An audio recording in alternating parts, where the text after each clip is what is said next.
Assalamu alaikum Gambia, assalamu alaikum Senegal, auditeurs yi na ngeen def mbaa yéen ci jàmm.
mbokki Gambia maa ngi leen nuyu nuyoob jàmm nuyoob yërmande nuyoob barke kilifa diina ak kilifa aada sunu soppe xarit am di jàmm ak Gambia Diaspora mag ak ndaw góor ak jigéen ak fépp fu waay mën a ne Gambia si biir ak Gambia si biti ñu ngi leen nuyu yéen ñëpp te bàyyiwun kenn mbokk yi yéen a ngi déglu Freedom Radio ak seeni mbokka Salieu Njie bési tey bi daldi tolloog bésub alxemes ñaar fukki fan ak ñetta ci weerub mai atum 2024 comme nan ko gën a xamee rek ci kàllaama angale tey la Thursday 23rd of May 2024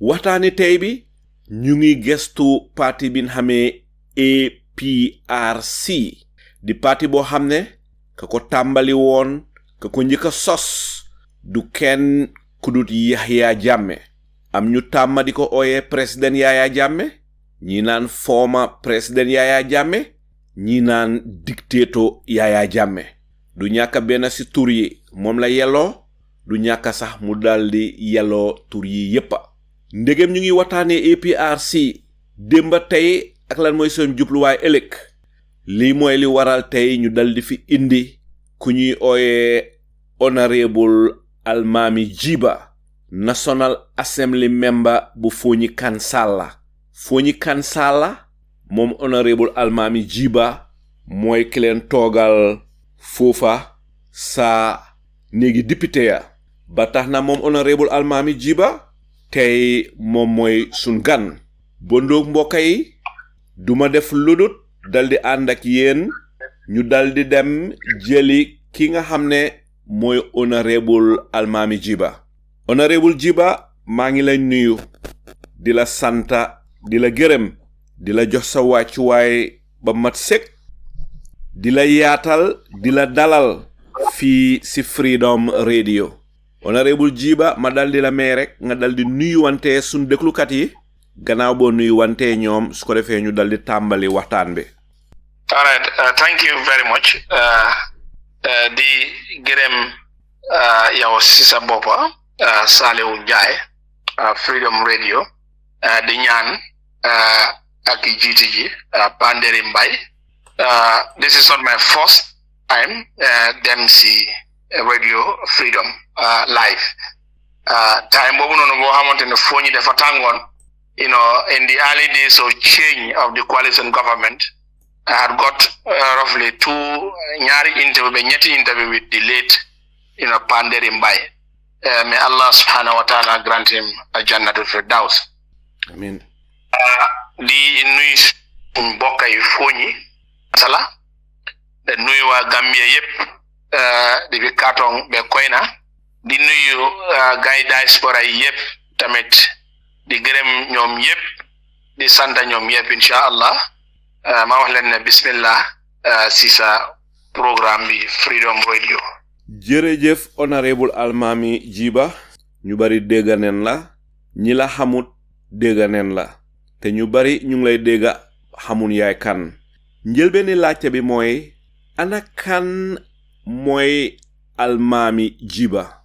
Jërëjëf, thank you very much Salieu.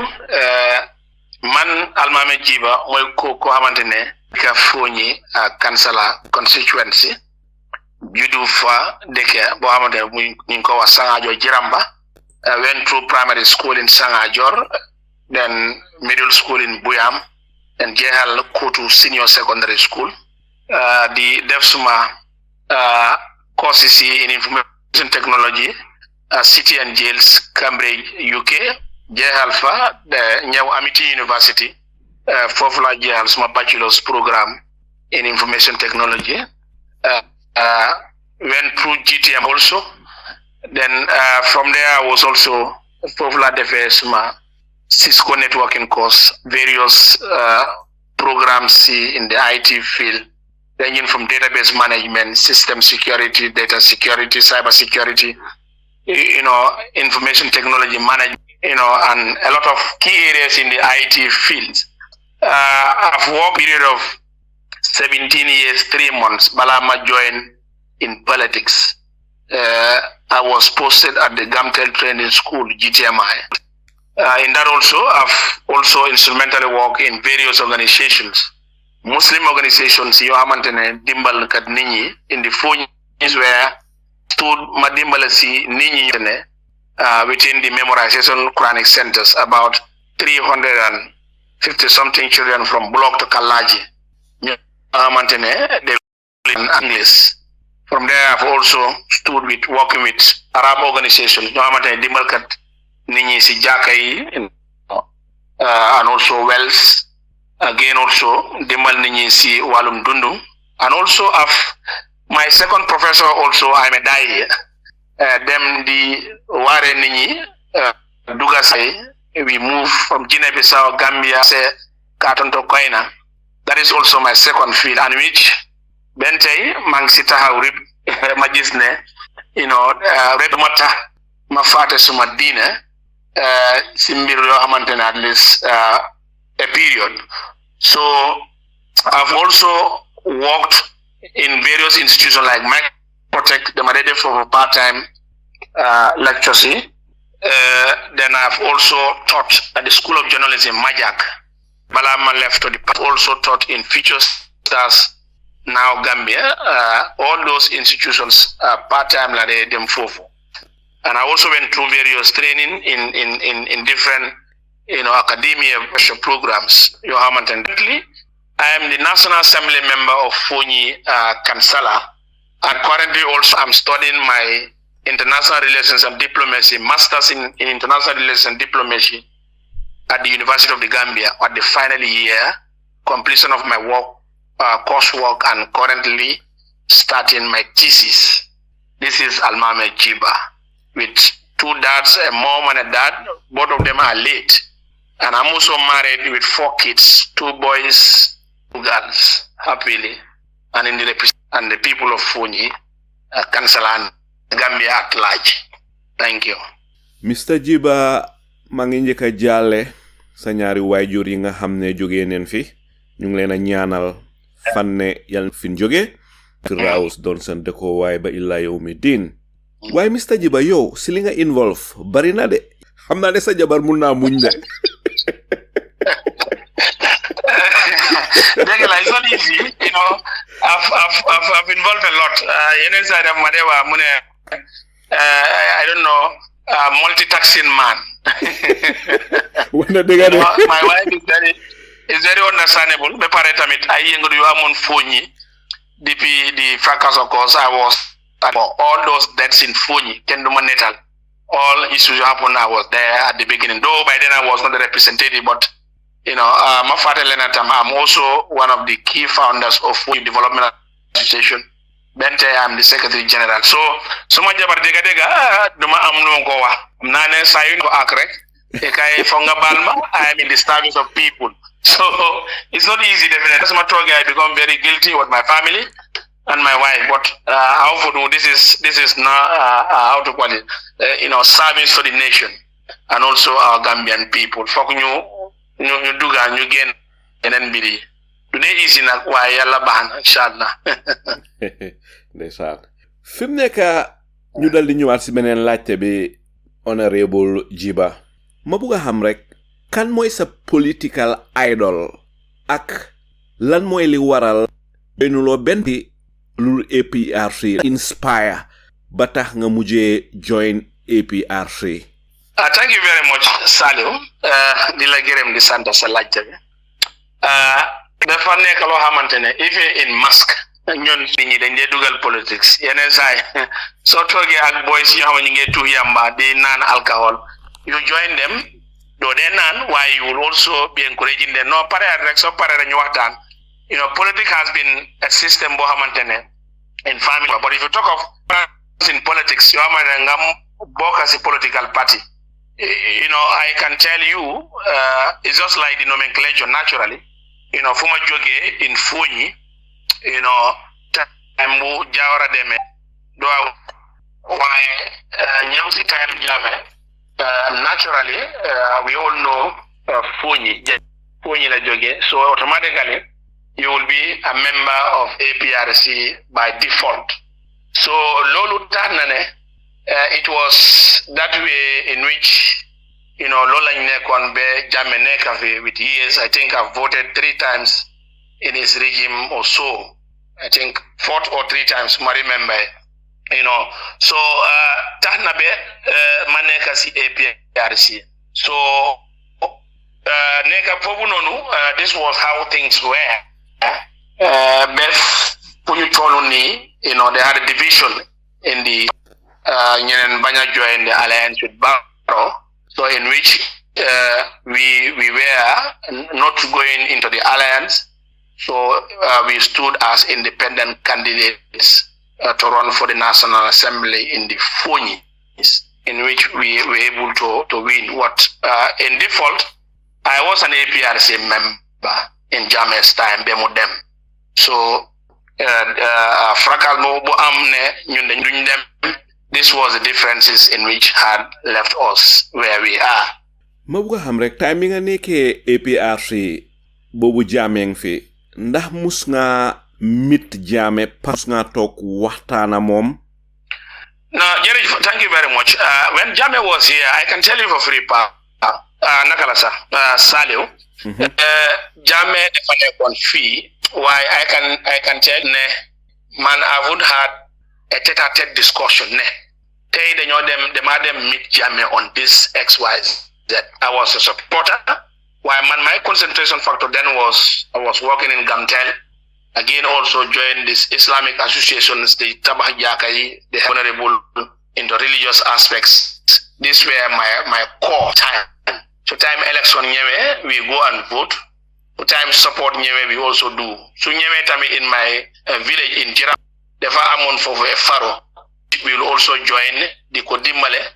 Then the products of those products of def inside the first sedo ak nini, then Momujel Walabi.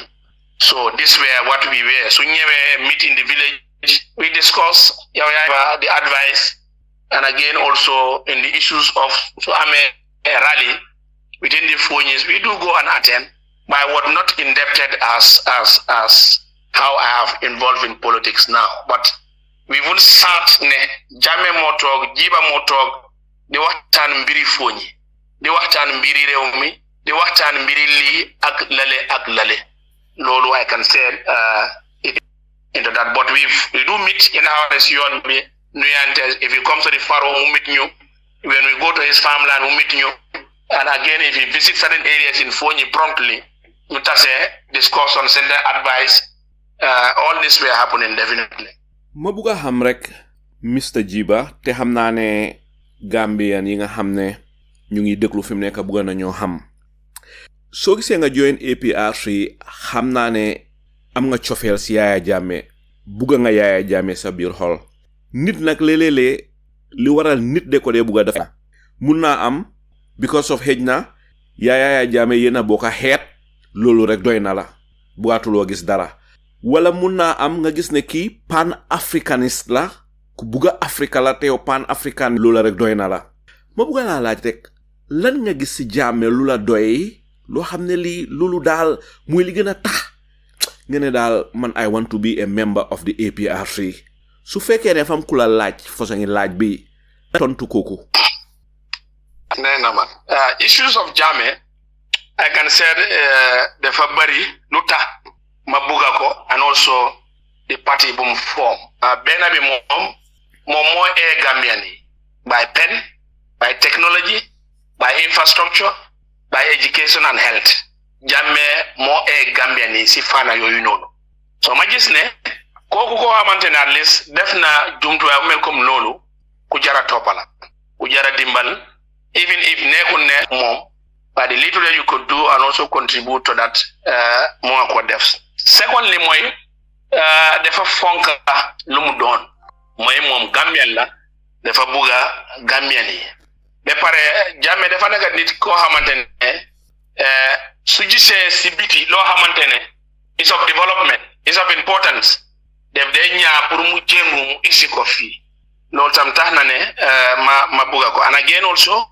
the third thing about lum tie bopam to make sure he maintain the internal security of the country nekk na nit koo xamante he doesn't joke with the Gambian sovereignty Gambia moomee bopam Jammeh dafa teg bakkanam si loolu whatever it may cost him he is ready to take it and again if you look at the context of Africa dem na jumtuwaay yoo xamante ne like of Guinea-Bissau in Senegal the Casamance issues of war Guinea-Bissau Sierra Leone taxaw na mu gis ne he works on reuniting Africa ba pare su demee bitim réew mu tamit du dee wone boppam ne moom dafa tuuti kii warloo wax fii yow africain nga moom dafa wone ne man nit la ba pare julit la ba pare tamit Africa la jógee waaye fii ñu ne a particular conference moom dafa wax taxawaay those are the issues soo xamante ne soo xoolee in UN su demee UN tubaab bi dañoo xam ne nit moo nekk di wax nekkut ay yolo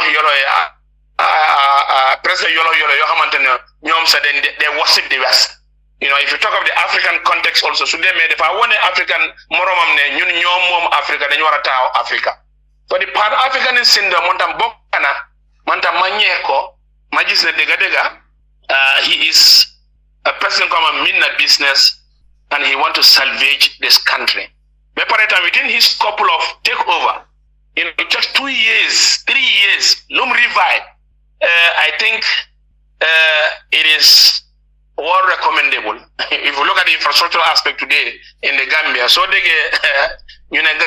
dafa lendem woon waaye time mu Jammeh ñëwee lendem mi dem na education status quo Jammeh had instrumental empowered the people ñu jàngal ñu am xam-xam ñu mun a téye boppam ñu mun a yéene seen boppam ñu xam ne ñu yëg ne ñoom Gambian lañ this is what the man has did for his Gambian people so today you hear some of these medias the joke a lot of people in the health sector go to different areas scholarship packages it doesn't matter fooñi nga jógee wala jógewuloo fooñi fale nga jógee madama you could do well results wise whatever a fisherman can benefit more than a director's daughter or son so bokk na si affaire yooyu noonu loo tax ma bugga ko and again also nekk na nit koo xamante ne du day joke with his religion and in which kenn ku nekka da nga war a sàmm sa diine gis naa ne I know in the Gambian context we have divergent view of religion why this is also part and parcel loo xamante ne tamit bugga naa ko and the religious tolerance mu dey play today Jammeh can sponsor people ñu dem Makka hajj mu dooraat again mu sponsor ñu xamante dañoo dem Rome in the pilgrimage of Christians he sponsored Muslim feast mu sponsor Christian feast So these are issues that put together had showed my love and also my support, to him. Fi mu nekk ñu dal di ñëwaat si beneen laajte bi. Avant bala Yaya Jammeh di ñëw into power, naka la Foni Kansala meloon comparing to suñ ko tollaale bi Yaya Jammeh ñëwee? Ndax Foni Kansala mun nañoo wax ne gox gu politician yi fàtte woon la indiwuñ fa benn développement? Ndax mun nañoo wax ne bi Jammeh ñëwee si la Foni Kansala gën a develop? Ku la laajoon laaj bi lan nga koo tontu? Jërëjëf, loolu dëgg la. I can say it clearly, loud and clear, ne Jammeh ñëwam si presidency tax na Foni Kansala realize becoming Foni Kansala. One, before Jammeh, it was not Foni Kansala alone, it was Western and Eastern Foni. The Rengajis de Foni ñaari MP la, and the MPs may not even be originally from Foni Kansala. Wala si tundu gohi Foni. Yenesai, Kombola Ndeka, they have a chance to, that segregation of power in which independency of the IEC was not in place. Lolu tahnane, time unyewe Foni Kansala am their own bopam ne fi moy Foni Kansala send represented moy key. The division of ward-wise. Ward nangam mo am a councillor in the development trajectory, ward nangam tame mo am a councillor. So separation of power tame nyawna, si boka si jelam, bob tame is another plus in Foni Kansala. The other part is rural electrification, amuton. It was history, lolo tarikla. Even telephone communication. Lolo tamit jamano bob de one man. Remember when I was going to school in Buyam, so you buge call the dem Buyam, body bitik alaji lama. So hame Buyam, si Johnson e Bujinga, alaji lama fofula bitik am neka. Defa am booty gam there. Folen de dugala dalasi. They call combo, so buge def. While when Jammeh came, all those are history. Communication was improved within the areas. You have a cellular line, you have side, this is also another thing, Foni Kansala has also benefited. And again, also, certain routes, you have within, if you go to the Jomokunda link, Jonye, Bajiran, Bantanyang, them Bunubor Kaling, Jonye, Bajiran, Bantanyang, them Kayabor, Duganonu, them Mayob. Enter Mayog, Dembe Kanila, Bobu, not a feeder road, while God wrong la legi, Bohamantene, if our ancestors, you ganyu, I act. So let's just feed the Namusa am, I yon, you may come no, they did it, do Musa halat lolo. These were things. And again, also the communal farming system, way I tractor, power tillers. It was Jammeh who brought those farming mechanization in Foni. Because that question never see Foni Kansala. So Lolo Amnafa in Foni Kansala mechanization because I the Biam what I'm not tractor, Tanilai what I'm not tractor. But certain villages and Yuntami's own village, I'm not tractor, Bujinga, I'm not tractor, Ngadem Jomokuna, I'm not tractor, Kanila, I'm not tractor, the Dembe Brock, I'm not tractor. So the guys in the village, they were doing farming. If they were supplied with farming tools, if in any side seeds of crops in Mujolen, then do they like that? What he'll do, he'll tell you that Sumajo a bag will give me a bag. Why any side so they may be farm Mujis ne contana, the one the day, I don't request anything. Deman got top of sa family me. Akalinga gender next year I will come and monitor your farmer gisne Lumala job. Putting that into good use. The like of Kampanti, certain villages in Foni Kansala alone had various tractors. It was helping them in the family. Lolo Amuton, while it's really helpful. The other thing also, we travel almost 15 to 16 kilometers from Sunyi village. We travel 20 kilometers from their village to go access to junior secondary school, high school tamit. Yep, it was always centered in Buyam. It was centered in Buyam. By the time we on, he decentralized, upper basic schools, Kanila Amna, Sangayon Amna, an upper basic school, Kappa Amna, an upper basic school, in you talk of Biam, Tami Amna, and Upper Basic School, all these are issues Amuton. Why when he came, he had, developed some of those issues. You can walk nearly 2 or 3 kilometers, then I'm a school. 2 or 3 kilometers, then I'm a school. Why you can walk 20 kilometers, 15 kilometers, 16 kilometers. You cannot even get access to primary school or access to upper basic nga high school. But these are all issues. When Jammeh came, Foni Kansala, some of those challenges are difficult tasks. Though, in terms of electrification, Bobu nekut 100%. Yenen village amna in Foni, balamo muneka fa amuton.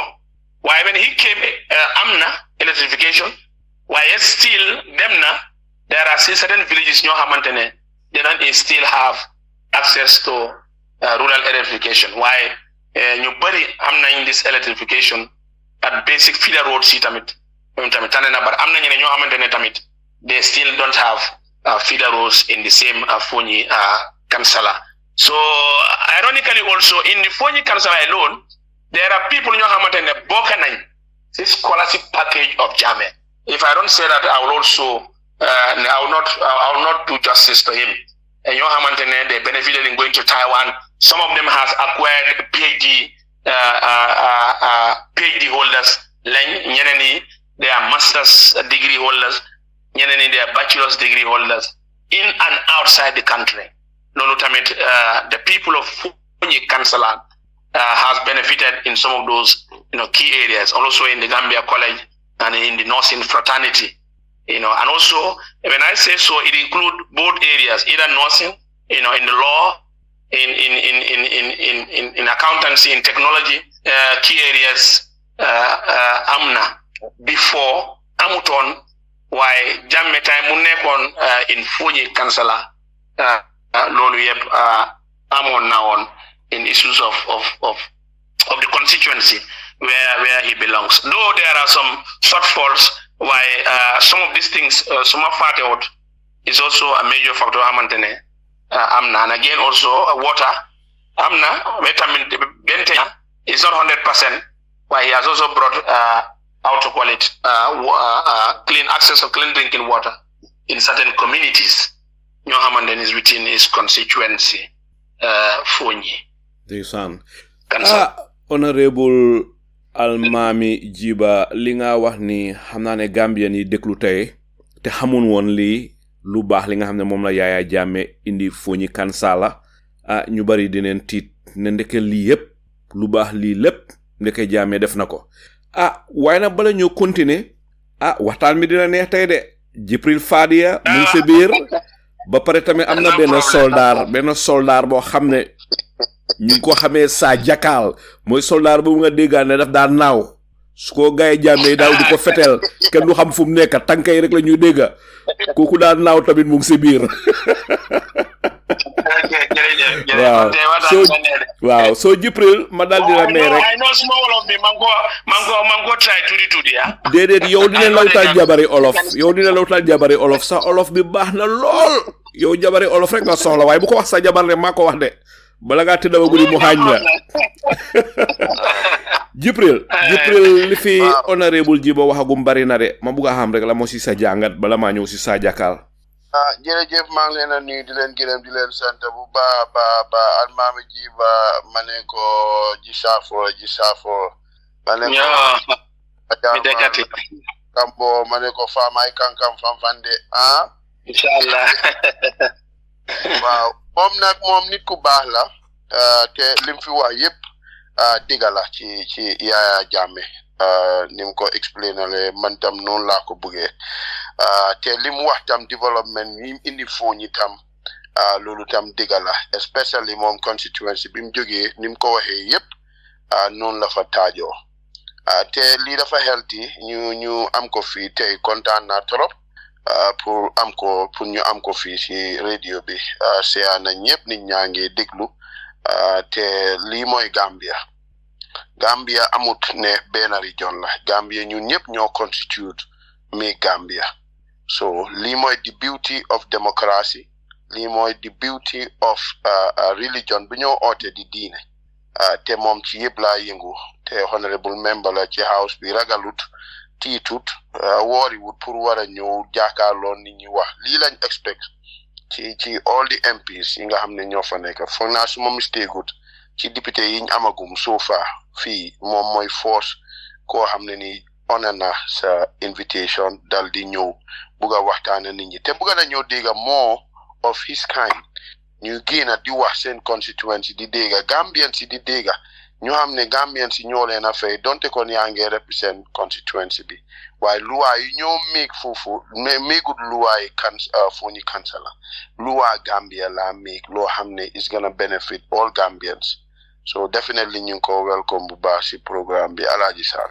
ndeysaan jërëjëf Jibril si kàddu baat yu rafet yooya dinaa si teg rek ne am na ñu bari ñoo xam ne ñi wax naa ñoom dia indi pipeline dina ñëw fii si radio bi leena rek mooy li daw yaram mooy gaay NPP yi dendee daw Freedom Radio te radio bi nekkalu fi benn parti gaay UDP ñoom dendee ñëw ñoom dundee hesitate sax kuma si pour bugga defa ñu waxtaan rek dendee yaakamte ñëw yeneen parti si tam noonu waaye NPP rek ñoom ñoo dee daw radio bi loolu nag nekk na lu ma jaaxal waaye bantee rek maa ngi use this opportunity pour fàttalil gaay NPP yi ne ñun ñi ñoo leen elect teg leen fa soo war neen di waxtaana ñun ñi radio bi du radio opposition radio bi Gambien yépp la fi nekkal ku def lu baax ñu tàccul la ku bugg a yaaxa Gambia dina na ŋàñña ñi nga xam ne ñu ngi si nguur gi te fiil ne ñu ngi def lu baax na gaay ñëw ñi nga xam ne tamit fiil neen otherwise na gaay ñëw they are answerable to the Gambian people den war di wax a ñun ñi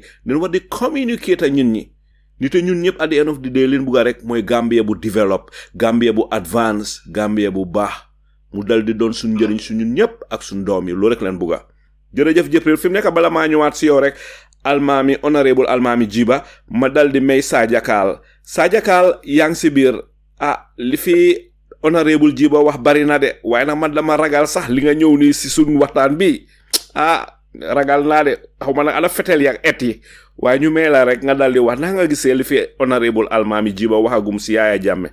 waaw asalaamaaleykum maa ngi leen di nuyu bu baax di kontaan ci honorable bu ñëw bàyyi time am yëpp pour waxtaan ak mbokki Gambia loolu lu am solo la comme Alaaji Salu yaa ngi invite ñu bari waaye nag war nañoo gën a jokkoo ñu nga xam ne ni ñoom lañ dénk Gambia pour ñuy ñëw di waxtaan ak askan bi weda kooku njuuma la du njuuma ñoom ñëpp war nañoo feeñ gis nañ fi docteur Sall ñëw na fi docteur Diagne ñëw na te ñoom ñëpp ñu ngi joxoñaante lii mooy dundal réew pare ñu mun a xam problème bi fa mu nekk ku nekk mun a defarewaat ndax Gambia mun a dunda so honorable ñu ngi laa welcome bu baax ci Freedom ñu ngi laa welcome bu baax ci Freedom fii sa kër la fii amul lu ñu wax amul xaj ak seen ñun ñëpp ci bokk man ci suma bopp xam naa yàgg naa di xeex ak seen boss comme suma goro waaye nag aduna moo demee noonu xam nga Gambia si boppam ku oytuwut dinañ la puus dinañ la tam ba nga nekk duma commencé di seeñu yaxi xale yi Yaya Jammeh ñun ñëpp ñoo àndoon pour take over 22nd July ñun ñëpp ñoo nekkoon State House waaye nag Gambian si ñoo puus Yaya Jammeh bi xamatul lu moo def te loolu feebar boobu mu ngi biir Gambia ba léegi te loolu bu génnul biir Gambia jàmm du mun a am ak président bu mun a toog bu dee na dëgërut pour génnee problème boobu feebar boobu nekk biir Gambia dina jafeñ trop parce que feni rambaaji añaanante bi mbokk yaa xeet yii yëpp dafa war a jeex Gambia ñun ñëpp Gambian lañ yow honorable yaa ngi ci how to call it again yaa ngi ci House of Parliament jéem leen a seet naka ngeen mun a ceeñee sax ID card yi nga xam ne duñ fa ne yow joolaa nga wala pël nga wala wolof nga pour ngeen génne loolu ñu def fa only yow Gambian nga because Gambia képp ku nekk Gambia benn ID nga am te ñun ñëpp a niroole benn passeport nga am benn flag lañ am lu tax ñu war a indi xaajale bi loolu war ngeen koo xeex si House of Parliament waaye dinaa emagum foofu nag maa ngi laa welcome ay na waxtaan bi bu ñëwee nag préparer nag question ci bëri dina ñëw si yow. Sajaka yaa ngi wax lu am solo loo xam ne Gambien yi dañ dee teel a fàtte mooy sun ID card yi warun du fa binda ban tribe nga bokka loolu dafa tax politiciens yi use ko te tribal politics lu dangerous la gis nañ li nga xam ne moo xew si yeneen dëkk yi surtout dëkk bi nga xamee Rwanda so loolu Sajaka dal di wax Honourable Gibba yow yaa ngi toog si néegi député yi bugga neen nga dimbale ñu si loolu pour ñu get rid of tribal politics ak tribalism ñu ñëpp benn leen Gambian nga jeex na waaw buggu na xam ndax joolaa nga ndax olof nga ndax soose nga ndax manjaago nga ndax aku nga amul njëriñ Gambian nga rek pung slut jeex na fi mu nekk ma may la rek Honourable Gibba lan nga am pour tontu Jibril Fadia ak Sajaka bala maa ñëw si beneen laajte bi jërëjëf kontaan na Jibril moom dama ko dee dégg bu baax we did a lot of things together bala duma dem si alliance no man nekkuma si alliance taxawaayam tamit dama ko dee dégg bu baax Sajaka doo lu mu wax ñun dañ ko ràññee kat la waaye xam naa ne léegi bali amatut de ndax mu ngay préparer bali tamit pour ñëwaat. Once a soldier, always a soldier. Ban tey mu ngi préparer guerre. Because yeneen saa da nga gis ne you hear them saying struggle. Ma ne leen seen struggle yeneen saa am na maana waaye beneen saa it has also become a tool boo xamante ne it's a challenge. Ba pare saa yoo gisee ko xamante ne boo ko ne si struggle fee na ñu bëri pour ñëw kuréeta and still tey ñoo nekk di waxtaan mbir yi wa they were accusing ne nii lañ nekkoon di def ñi baaxutoon ñi nii la waaye léegi de soo complainer rek ñu ne lan yow bëgguloo nguur yow am naa ne de bëgguloo dem affaire bi si kanam so lii mooy mbir yi waaye I am very appreciative seen wax bi lu ñu wax tamit am na maana lool because lastly man tam dafa amoon lu ma gisoon with this census the software being developed on. I think Mama Kanda, I think I've heard him commenting. I've also commented in it. No, I was not happy at all. Ne is an affair head. The guys ne even si Jola, then you am ne Jola Foni, Jola Caron, Jola Essin. Then in the same form, am Polyfuta, Polyjabere, So the guys ne yet still people are trying to go away from some of those issues. And then is everything the Haji police. The Haje Jolai, the Haje Mandinkai. So the Hajes is not helping. But I believe I believe man two of them are guy in so they represent. I am only not representing Foni Kansala. You know Masane Carter, them say Parliament. I should also look at the bigger picture of Gambia. Because Saina Oye Foni Kansala, they will say the National Assembly member. So they can nationalism bobu nonu den nga dem si gox bi moy Foni Kansala. So li ngeen wax ni dafa am solo lol affaire issues of tribalism.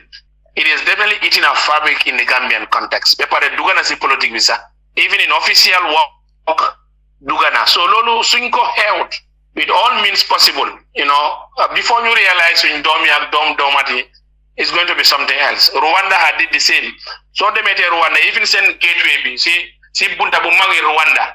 They will say welcome to Rwanda. You will not see anything that says Hutu or Tutsis, whatever, in their forms Amutfa. So I think it's a process. We could be continuing desensitize New Ireland. We could also encourage this diverse issue of marriage. Manjola la mamare pol. Ki jola la mumare sose mumare jola. So that harmony is so ame. The guys even man small buget to in Sajakal. The man hate did it, Yaudo to in Kisum Bokalade. Okay, bye now. So it is in Gambia, but the guys the political move is trying to eat this down. But I believe we could accommodate each other. You have Nebala politics, it's Gambia. Politics after politics, it will also be Gambia. so ñun yëpp benn lañ benn baay ak ndey and the better we understand that ñu jëlee si loolu we will get the country moving waaye suñ deful loolu is going to be very difficult pour ñu aaga fu ñu war a aaga. Ndeysaan foog naa Sadio Kal am na loo bëgg a wax go ahead jàmbaar. waa sorry lu ma bëgg a wax si loolu rek mooy gannaaw honorable digest na luñ ko wax dégg na ko te indil nañu ay firnde ne diggante joolaa yeeg poli yeeg soose yi ñu ngi leen a categorize di leen xaajale par divisions loolu war nga def lu nekk seen next sitting yéen members yi pour nga raise point boobu di nga gis ne maybe dina am ñu la si support sooy wax every time rek yëfi dina dem parce que yëfi moom start la nit soo starté rek dina dem te lu ñoo wax ne yëpp pour indi Gambie ñun ñëpp ñu nekk benn Gambie dafa tuuti gis nañu yenn réew yi xeex yu fa nekk because of xeet loolu ñaanu yàlla mu ñëw Gambia bim di Gambia ba léegi dégguñ ne woo am na biir Gambia te ñaanu yàlla loolu so nuñ ko mun a def rek yéen ñu nga xam ne yéen a toog ci place yi ñu leen a déglu tànn leen pour ngeen liggéey yéen a war a def lu nekk gis ne Gambia dem na ci kanam xam naa nag daf di difficult nag parce que président bi si boppam moom moo war a taxaw Gambia waaye nag bu dee ne moom dafa indi xaajalo parce que gis nañ mu ngi invite poli ci state house bi invite saraxule ci state house bi gis nga lii yëpp dafa dundal loo xam ne nii lu bon la yooyu la war a bàyyi warut a invite benn ethnique ci state house bi loolu ñeneen ñi dañoo gis seen bopp dañoo gis ne président bi tribaliste la mu ngi indi ñiy bàyyi ñële njiit dafa war di oytu war ngeen di ko advice da ngeen ko war di invite mu ñëw ci house bi ngeen wax ak moom yéen a ko tànn ñun ñëpp ñoo ko tànn mu nekk suñ njiit nañuy déglu bu mu di déglu rek so-called advice yu ko jegeej noonu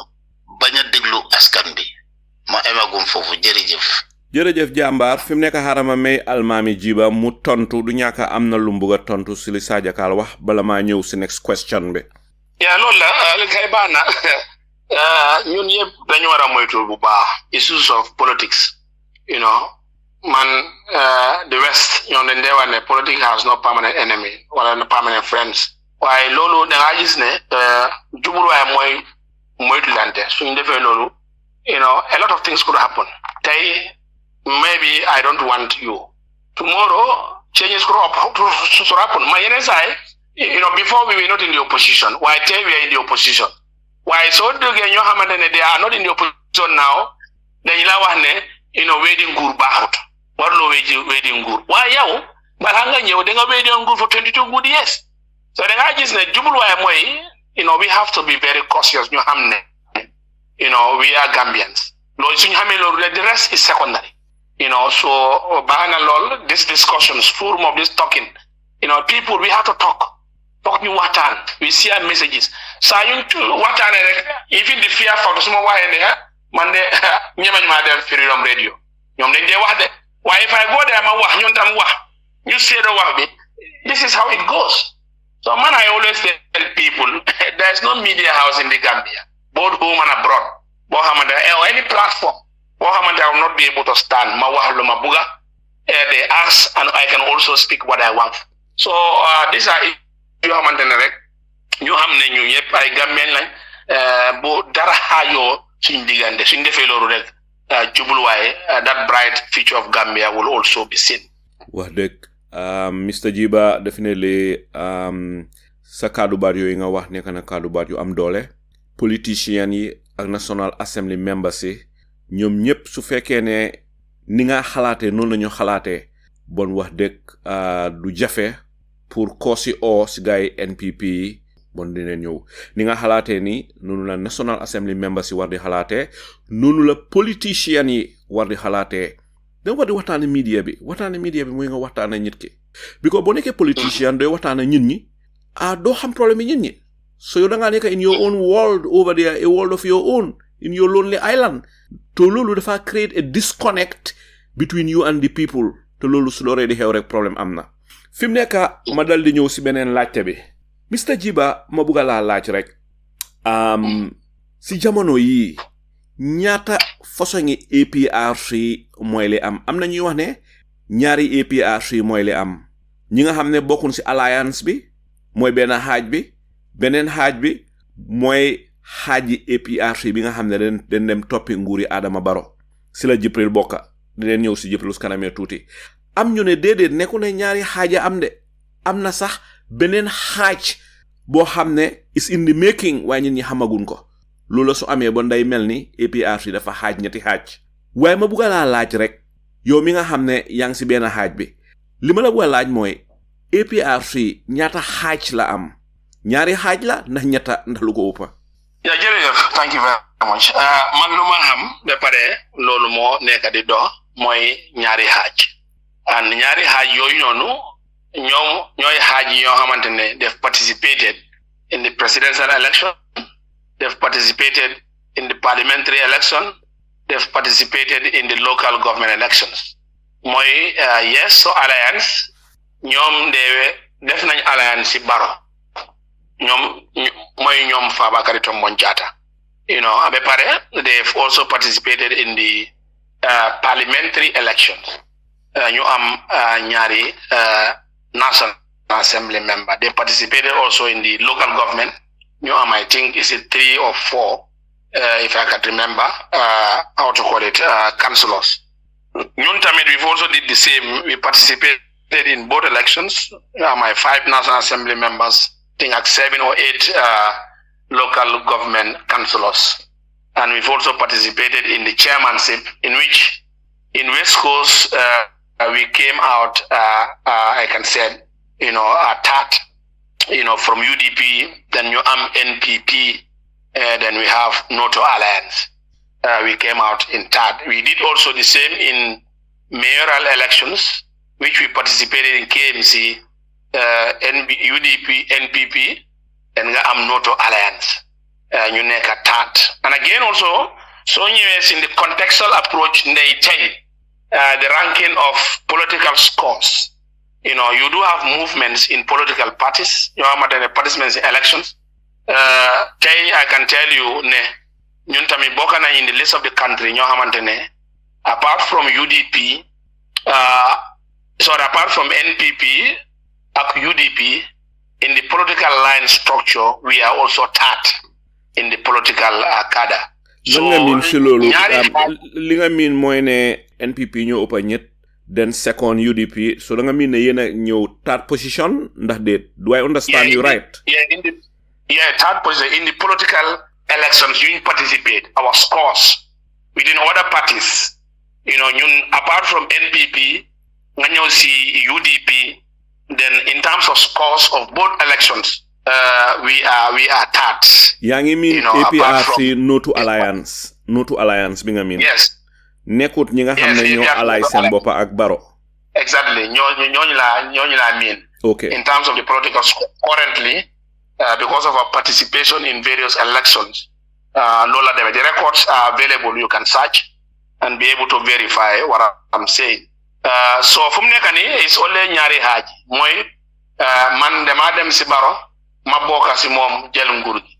Then no déedéet ñun de duñ boka ñun bëgguñ we are on duñu boka si Barrow. These are the only thing lañ xam to my knowledge because ñeneen ñi ñuñ bëgg a xaajale nation I could tell you this I think last week Bibu ko xamante ne moom what he was talking moom mu ne ñun yëpp ñu reconcile ñu nekk benn APRC in which demut lu mu war a demee in which we'll be able to talk and discuss and have a way forward because so reconcile the MP should know so reconcile the executive bale bo xamantene bo tamit ngay oté sen bopam ne noto alliance they should know so reconcile Jammeh should also know so all these avenues amut so mom tay dem na di meet ya tamane ñu jébolante let's focus we forget what has gone why fum nekani as I'm telling you we only have 2 fractions moy bu Fabakary Tombong Jatta ak bu Yaya Tamane ka di lead moy NATO alliance. Wala laaj rek Honourable Gibba amul benn borom kër boo xam ne bi gannaaw boo génnee àddina sa njaboot gi dinañ xaajoo li ma miin si lii xam naa ne Yaya Jammeh mu ngi dunda génnut àddina waaye exemple rek laay joxe borom kër goo gis mun di wan sa njaboot gi ne dañ war a nekk benn pour ëllëg continuer man koo nekk benn waaye Yaya Jammeh dem rek APRC dal di xaajoo te bi mu fi nekkee benn APRC donga mooy li am ma bëgg laa laaj rek lan moo tax miigu leen effort pour unite parti bi comme ni parti bi unité woon bi fi Yaya Jammeh nekkee rather than Yaya Jammeh dem rek APRC divide ni te loolu xam naa ne gënalul yaay bi division bi amee mënu leen a gaaw repair ko ngeen nekkaat benn stand solid as APRC because united you stand divided you fall ma bëgg a xam lan mooy sa tontu si li ma wax. jërëjëf tontu bi easy na because maanaam jog ak daanu ñoom Jibril Fadia in the western so diaspora they were also doing their fundings it was going smoothly waaye bu waxtaan alliance ñëwee foofu la mbiri nekk so léegi koo xamante ne he has already went to alliance with a party boo xamante ne boobu moo la daan so foofu la xaajoo ñëwee so time mu xaajoo ñëwee we went for elections NPP won in that elections again I believe ne suñu bëggoon a waxtaan ñu gis ne we can still move together tey su nekkee ne ngay sëy si beneen fànn bàyyiloo sëy boobu noonu nga ñëw bokka fi nga jógee so probably when it comes to local government elections Barrow had to institute moom power ne man fii laa bëgg ngeen taxaw waa bëgguma ngeen taxaw fii because this is the danger of working with an alliance boo xamante ne amuloo scope jubluwaay boo xamante ne boobu la nga war a taxaw si rip ne sa alliance bi nekku ne moom def laa yóbbu rek ba pare mu waaye you also have the free so da nga gis ne time ñu ñëwee it's going to be very difficult pour APR they make their own decision because they were in the mercy of Barrow loolu soo ñëwee local government election dafa war taxawal fii mun doo taxawal fii so at the end of the day he instruct where lu nga fu ñu la bëgga nga taxaw nga taxaw fa fu ñu la bëgg nga taxaw doo fa taxaw so the interest is here to build their party use APRC build their party the division gain momentum as a political score so ñun tamit bañ nañ ne waaye will also go alone so lu tuuti li ñu am ñoom tam Fabakary tamit lu tuuti li ñu am because of the dictate of Barrow ñoom tamit loolu la ñu am so da nga gis ne su fekkee ne it is an APR that is called APRC without alliance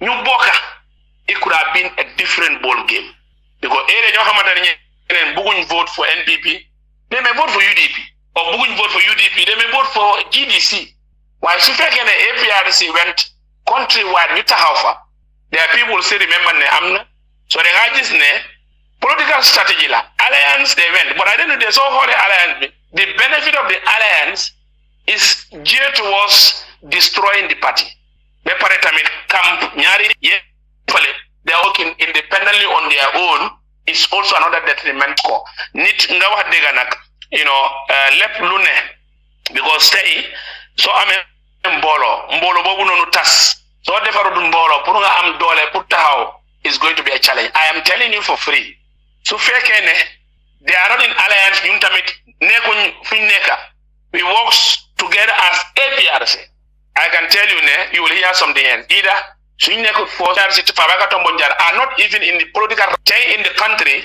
so demee in political ranking for example independent lawa parti bu ne nga jël waalam si political ranking they are not within the first 3 or so because why they are in an alliance so dañoo compter ñoom si alliance lañ bokka waaye su fekkee ne séedoo bi ñu moomee is going to be something else ba pare tamit soo demee si representation either in parliamentary xoolee mbiri yi ne you will see a disparity difference both local government and parliamentary they could not go for mayoral because why Barrow has interest in KMC and has interest in Brikama because su fekkee the alliance was properly factored and done dañoo wax ne okay ñun dañ la support in KMC while you can also give us new support in West Coast waaye da nga gis ne all around this area council yëpp how is only parliamentary ak local government elections So lii mooy mbiri bi loo xamante ne it has also deterred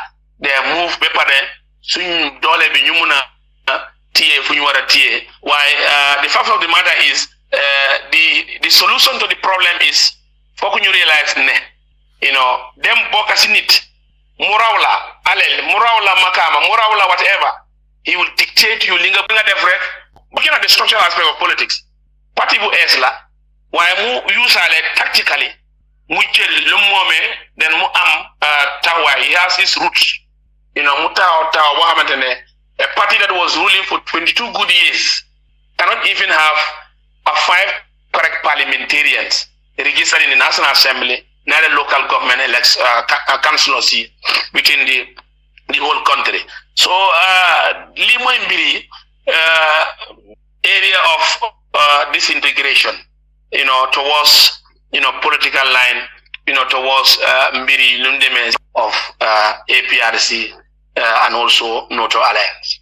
Ndeysaan Honourable Gibba li nga wax ni xam naa ne APRC faction bi nga xam ne ñoom ñoo dem toppi NPP xam naa ne suñ déggee li nga wax dina leen métti waaye nag foog naa ne ñun ñi dëkklu dinañ mun a jooj tamit soo fi mu nekk ma dal di may Jibril Fall Honourable Gibba mooy NATO Alliance bi ko foofu la Yaya Jammeh féetoo ba pare Honourable Gibba wax na ne yéen mi nga xam ne yéen a dem toppi Adama Barrow te nekkoon APRC démba loolu dafa mel ni it is geared towards destroying the APRC ma bëgg a xam rek lan mooy sa réaction si li Honourable Almameh bi nga xam ne loolu la wax affaire yi APRC yes to alliance moo nekk ñun ñi nga xam ne dañ accept pour dem si alliance bi ak break away laa ko ndax du nootu alliance break away la li tax mu nekk break away mooy political party constitution moo ko dee yóbbu day am rules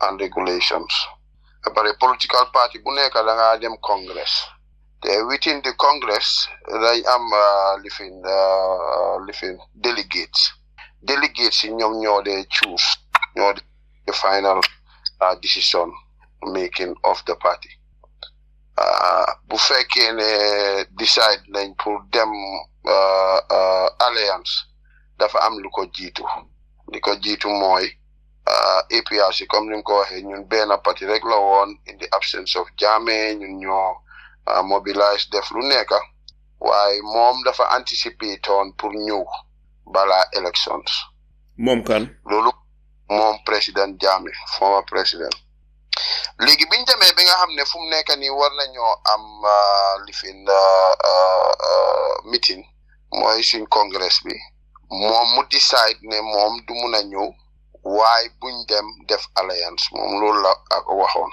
lu tax topp leen waxam because moom mooy njiiti parti bi moo ko start moo ko form lu tax bi mu waxee ne bu leen dem alliance lu tax topp leen waxam waaye da ngeen weddi waxam dem toppi Barrow waaw yow noonu nga ko gisee waaye demeewul noonu waa naka la demee biñ defee congress bi ma reverse back on biñ defee congress bi in Buyam in his absence for now Honourable Gibba mun naa attest ne soo nekkee outside especially man maa yow fu mu nekk ni duñ mun a vote wala suñ demee dañ war a nekk number of years 5 years foog naa balaa ngaa mun a participate foog naa loolu moo taxoon biñ demee Buyam ñëpp accept ne Yaya Jammeh moom la ñoo jël mu nekk parti leader Yaya Jammeh lañ jël pour mu nekk flag bearer loolu moom it was loud and clear everybody applaud ñëpp xam nañ loolu waaye Congress every 2 years la but what happened here li indi problème bi mooy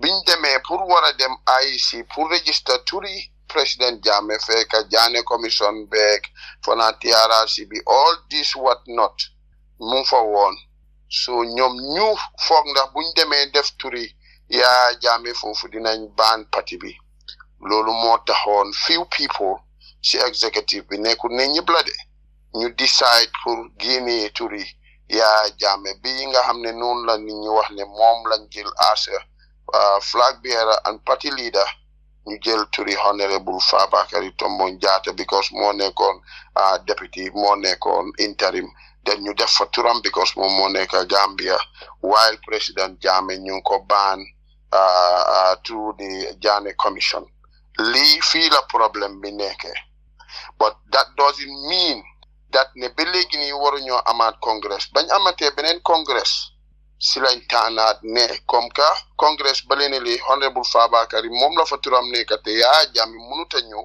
kon nañ ko bàyyi ba léegi si turi Honourable Fabakary Tombong Jatta lastly biñ defee Georgetown Makati Georgetown Janjanbureh lañ ko defee ba tey si la gaay ñëwaat ñu defaat loolu moo nekk di structure dem bi yes bi ndax ñu dem ndax buñ dem waxtaan boobu bi ko gaay amee executive bi ak président Jammeh bi ñu waxtaanee ba after line of communication bi dog that was me Rambo ak chairman Baji Ousmane Baji Panjak ak Baba Ndintal yéen na ko yàlla yërëm ñun ñeneen ñii lañ task pour ñu seet naka la ñoo waxee président Jammeh pour seet ndax dina mun a dellu gannaaw ci kàddoom because time boobu dog na line na mi ak all of them in that meeting bi ñoo waxtaan ñun foo ñi ma la tuddal ni ñu decide pour kenn si ñun daal di wax ak moom out of all ñu decide ñu ne man lañ bëgg man ma wax ak moom then ñu jox man number ma call ko ñu make appointment ma wax ak moom over 3 hours ñu ngi wax anyone koo xam ne mun naa ñu wax loo xam ne moo fa xew without me dina ma jaaxal waaye li ci xew yëpp laa la wax everything from A to Z te si radio lay waxee wax naa ko moom wax na ma ko xam naa lu si nekk xam naa lu Honourable Fabakary Tombong Jatta li nekk si moom yëpp xam naa ko man mi nga gis ni waaw kon nag su ma la waxee ne problème bi mu ngi starté bu yaam si congrès boobu ak ñi nga xam ne ñoom ñoo dem ñu change foofu la problème bi starté ok pour nga fàttali moo gën a lifin lan mooy li xew bu yaam lan mooy li xew ba nga ne problème bi bu yaam la starté lan mooy li xewoon the problem is bu fekkee ne dem nga congrès nit ñi nominate seen leader ne la kii lañ bugga waru leen a dem ngeen change loolu noonu dem def fa leneen without the consent so mu mel ni bu yaam foofu ki nominate woon mooy Fabakary Tombong Jatta bu yaam kuñ nominate woon mooy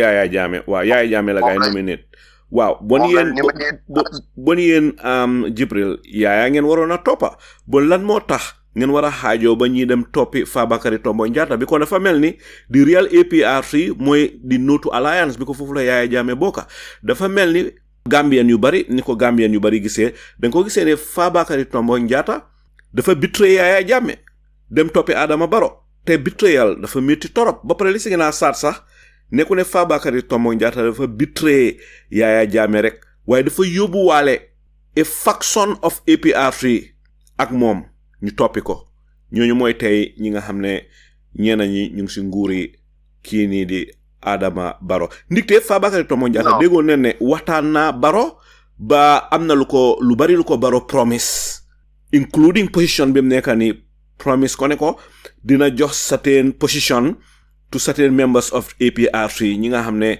ñoo join alliance bi ak moom waaw so li ma bëgg a laajte mooy foog loo ne Fabakary moom mooy di main problème moom bokk na si ñi créer di division ma bëgg rek nga ansali shortly bala maa ñëw Sajakal delluwaat si Mr. Almameh Gibba waa statement bi nga joxe is wrong because comme ni ma la ko explainale political party structure la te li nga wax speculation la nit ñi naan def ko promise nangam because bu ñoo dem ci alliance bi ak force demi Fabakary Tombong Jatta I don't think ne ndax man mun naa koo wax ci radio waaye Yaya Jammeh yëg na ko Fabakary jógul rek mu dem am na audio bu génnoon boo xam ne dañ ko def doon wax gaay record ko génne ko which was very wrong waaye foofu noonu mu ngi faa wax Honourable Fabakary Tombong Jatta mu ngi ko wax clearly naan ko Barrow daf ma oo ne dafa bugg a waxamal mu ne ko waa demal xanaa ndax yéen bugg leen dara loolu moom moo ko wax quote in quote li ma wax ni si radio la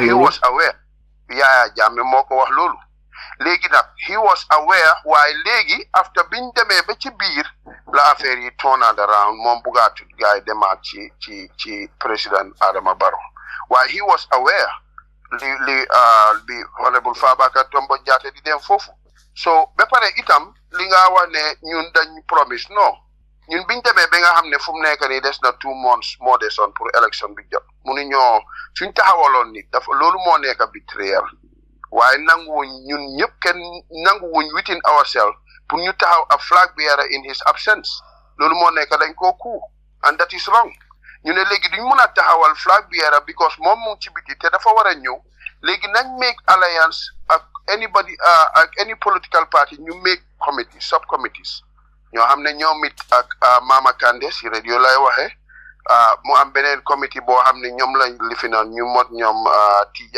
Cheikh Tidiane Haydara waaw moom la ak kii Bojang Lamine Bojang am na beneen committee fona buñ seeto boon tam ñoom it ak UDP xaw ma ndax jotoon na ñoom it ak bi nga xam ne moom lañ def ak ñoom président Adama Barrow ñoom itam ñu wax ne dañ bëgg a bokkaa ñun léegi ñun tam ñu lee suñ conditions ñu ngi jëloon suñ moto yi ñu tëj suñ bureau bi si suñ account ba pare suñ leader mu ngi exile léegi ñun dañ war a seet koo xam ne moom buñ ko dimbalee bu winee dina fexe mu delloo ni suñ xaalis dina fexe mu delloo ni suñ moto yi dina fexe ba indil ñu suñ kilifa back in Gambia lii lañ doon anticipate pour ñu am lii yëpp ba pare itam bi président Jammeh di génn dafa génn ay Gambians ñoo xam ne they were loyal to him ñu àndaa moom te bugga nañ ñooñu tam ñu ngi bàyyi seen njaboot gannaaw bugga nañ ñooñu tam ñu ñibbi si seen njaboot all this is part of the package liñ anticipate to have bu fekkee ne def nañ alliance with anyone so te buñ seetee président Adama Barrow teamam bi offer nañ ñu all this waaw down the road lañ am benn failure moo nekk in the side of président Jammeh foofu rek lañ amee difficulties waaye all other ones am nañ a lot of progress te itam daan gis ne dañ ñu daan jam side bi nga xam ne da ngeen fa am difficulties Yaya Jammeh loolu lan la well gis nga bill biñ pass recently di wone ne dañoo war a set special tribunal pour jéem ko yóbbu court ak other people suspected so ñun liñ doon di wax moo nekk ne si constitution bi 1997 ne mu fa pour ñu war a pardon président bi bu fekkee ne wàcc na comme ni mu defaloon Sir Dawda Kairaba Jawara ñun loolu lañ doon anticipate ne ndax dinañ ko mën a defar te loolu duñ ko mën a am te fekk ne ñun jugoo ñoo nguur gi nga xam ne moo toog ndax PPP bu fekkoon ne nekk nañ ennemi président Jammeh time bi mu fa nekk time bi moo bugg a indi Jawara ñu ko indi problème wala di ko criticiser ni ko ne mun na koo bañ a indi waaye daf ko indi jox ko lim ko war a jox yëpp ñun loolu lañ doon anticipate not any individual interest ku ko wax speculation la am part of the executive xam naa te Almameh xam na ne xam naa man before lii sax ba léegi man am the chairman of APRC here Yaya Jammeh li nga laajte ndax toog naa moom ba tooga moom si kaw lalam so man xam naa ko bu baax xam na ma dañoo wax nañ comme li ma la ko wax 3 hours liñ wax xam nga ne loolu bari na de so man I know te li ma doon wax liñ doon anticiper moo nekk li nga xam ne loolu lañ defaloon Jawara ñun loolu lañ doon di anticiper ndax nag bugga nañ reconciliation am si biir dëkk bi ñëpp nekk benn mu ngoo gépp dinaa ñëwaat si kanamee tuuti ñu may Almameh Gibba Sajakal naa ñëw si kanamee tuuti Honourable Gibba lan mooy sa response Jibril li mu wax bari na torop ma bugg a xam rek ndax am na loo bugg a tontu Jibril bala ñu ñëwaat si beneen laajte bi. Yeah, thank you very much. Lu mu wax ni I've heard him very well. Mbiri man I can tell you for free ñun Jammeh time mu nekkoon fii when things were running very fine I can tell you ñun bokkutoon si mbiri waaye the day that Jammeh left this country amut loo xamante ne nekkoon na di dox ñoo xamante ne we don't know what was going. We were at the forefront mbiri yëpp 28 rally bi we were the guy man sketch plan with the security architect of all man mako draw the EC Boise from Fabakary Rambo's inside lépp loo xamante ne affaire security parce que we were at the forefront and again also Salieu Njie I was the controller of both elections local government mi amoon ñoom time Modou Camara seen election bi even suñ area boys ñu nekkoon diaspora the funds not only Foni waaye we were helping up to boori Kugu Sidi Njie ma ko nakalambiri we were running things very fine. So comme lu mu wax ne issue of Congress dina d'accord ak mom ne betrayal fofu la dore. I can tell you for free on the 15th of October 2021 time bobu la ya Jammeh gain on Fabakary Tombong Jatta based on mom lum gis ne ñom dem nañ. Because what I also want to understand, the consultation demon nine, they went to Marrakech and within the executive level, they could not agree. Then you them alliance with Barrow. So you use a scheme, let's go to the Fonis, let's go to Njie, you had Watana Njie. You cannot go onto alliance. Even the constitution of APRC, I don't know that change and then change you can I could supply you go and see whether constitutionally we should go with alliance as APRC constitution. I don't know that then change, but it is very clearly stated in our constitution.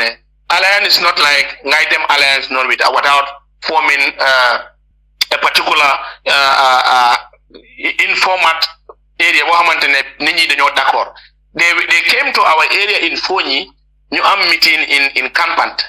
The people said no. So manam, you could hear from them. You could hear from them the leadership ne. Dina sign kite bemu live in Nakalandewesa, bemu hote. So those were anger. It was generated from Fabakary's side ne.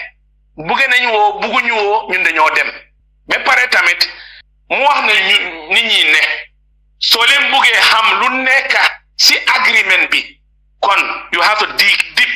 You have big deep paper you seal ko fofu. So you are not telling us that you them say alliance agreement be amna. They ask the spokesperson. Lan la ham si agreement be he cannot say anything. So Jibril lu wax ne from Buyam it was clearly informed. Ne Jammeh is the supreme leader, is the party leader of 2020 whatever up to 2020 2021 up to 2020 I think 2026. Then when they went to Benjamin, you maintain that Congress resolution. So naturally, we cannot go solo. We have to alliance whatever. They don't come and put the people. Because Nini send Jum to a time, you hear them talking. The worst enemy of APRC is Barrow and his people. So ilegi also wahene de hayo Nini silolu. Tegulo fello hama Nini joyo jambar silolu. People will catch up. Man moto lanjo. Pick up in your hand, if you look at those cars, it's pitiful. If you look at position, position, what do they have? So the guy is Jubuluwai alliance, it was defeated. It was premature. It was done in a rust. The nine doing man smart gis, lola neka de one. Because if I got on them in a rust, they could have put their house in order. Lady. Alliance. What do you think? But ask him. He was not around in Marrakech. It was a heated thing. We are not going with Barrow. You know in Foni in Campant. The messages that we are coming with them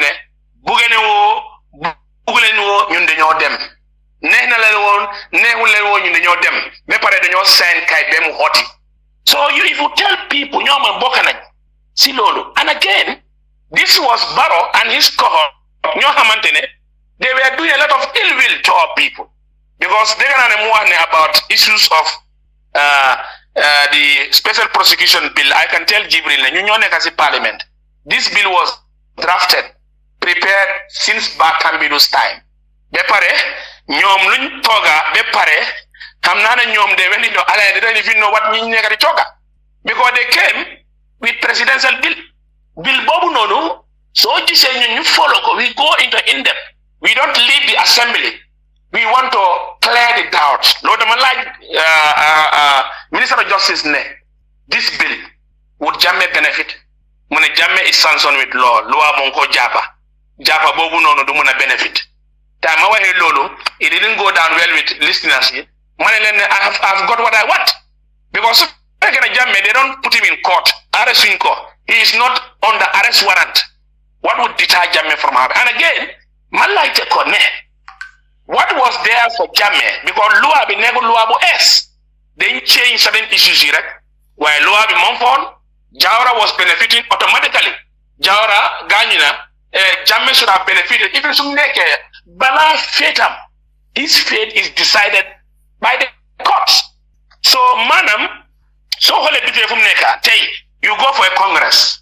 Because Hanga Sal, they went and made a great mistake. Party is not run by a cohort, a group, or Nyom Nen. You decide, you definitely. If you, IEC was in Buyan, that Congress, I was there. And I can tell you, the Amon Lisira, the record, the letter that they read, ask them, can more be in the letter Bobunonu, Balako Kujanga. And IEC was present in that declaration. They were there, and IEC seen them in Congress. Congress seen them on Lunyara Def. If it doesn't go through the right procedures, then you did it. No, definitely they were there as referees. So seen them in there, Jammeh Commission Munfa, I issue and then they are walking about Jammeh, soon Juggle the new reject. Even they reject, they will tell you ne, doing that while lingen wa, Demlen then def put your house in order. Then they could have come back, if what they believe in the power belongs to the people. You open and IEC that. Why IEC money? You do you want to def fire Jammeh? Do you know what happened? Jibril father Nekufi, why man? Loma wa moy, time you nekon the legacy Jammeh, the enjoy. I was not part of them. I was 2016. You know, you remember, IEC Ali Momon Jai. Nekon said Sabode. I am on record, Salieu. Whatever I'm saying here, I know what I'm saying. It is not them. Them change kite IEC. Fabakary Tombong Jatta. It was Ali Moman Jai who wrote in Standard newspaper a caption.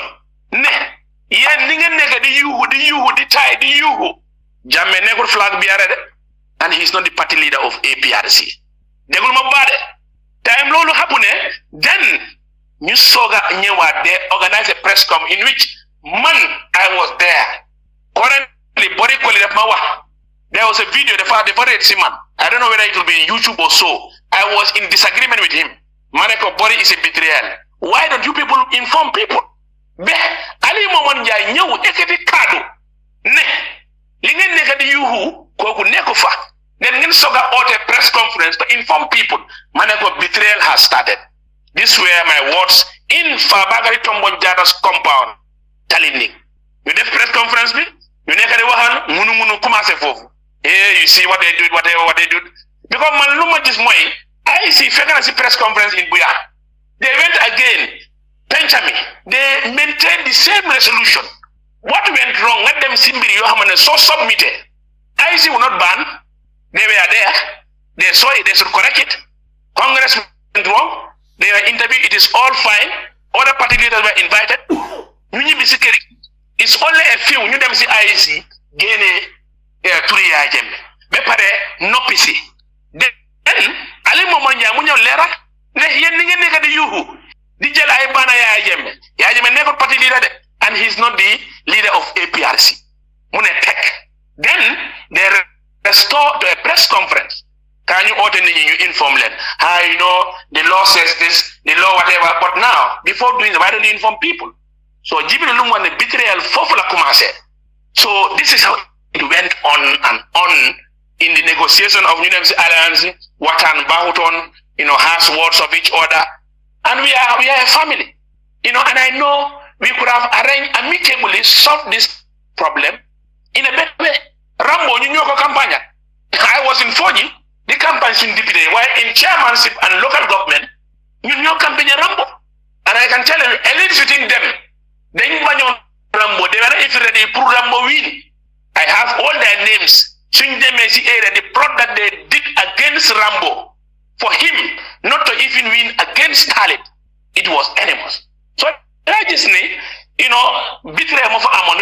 it was not ready for the truth to see that APRC will be back on its feet. Why? I know we have learned lessons, and we'll be able to anchor ourselves. You realize the better could have been amicable arrangement discussions. Why anger, Sani Kado, Mandoma Dakoli, it doesn't help. And this is the dilemma that we are all in now.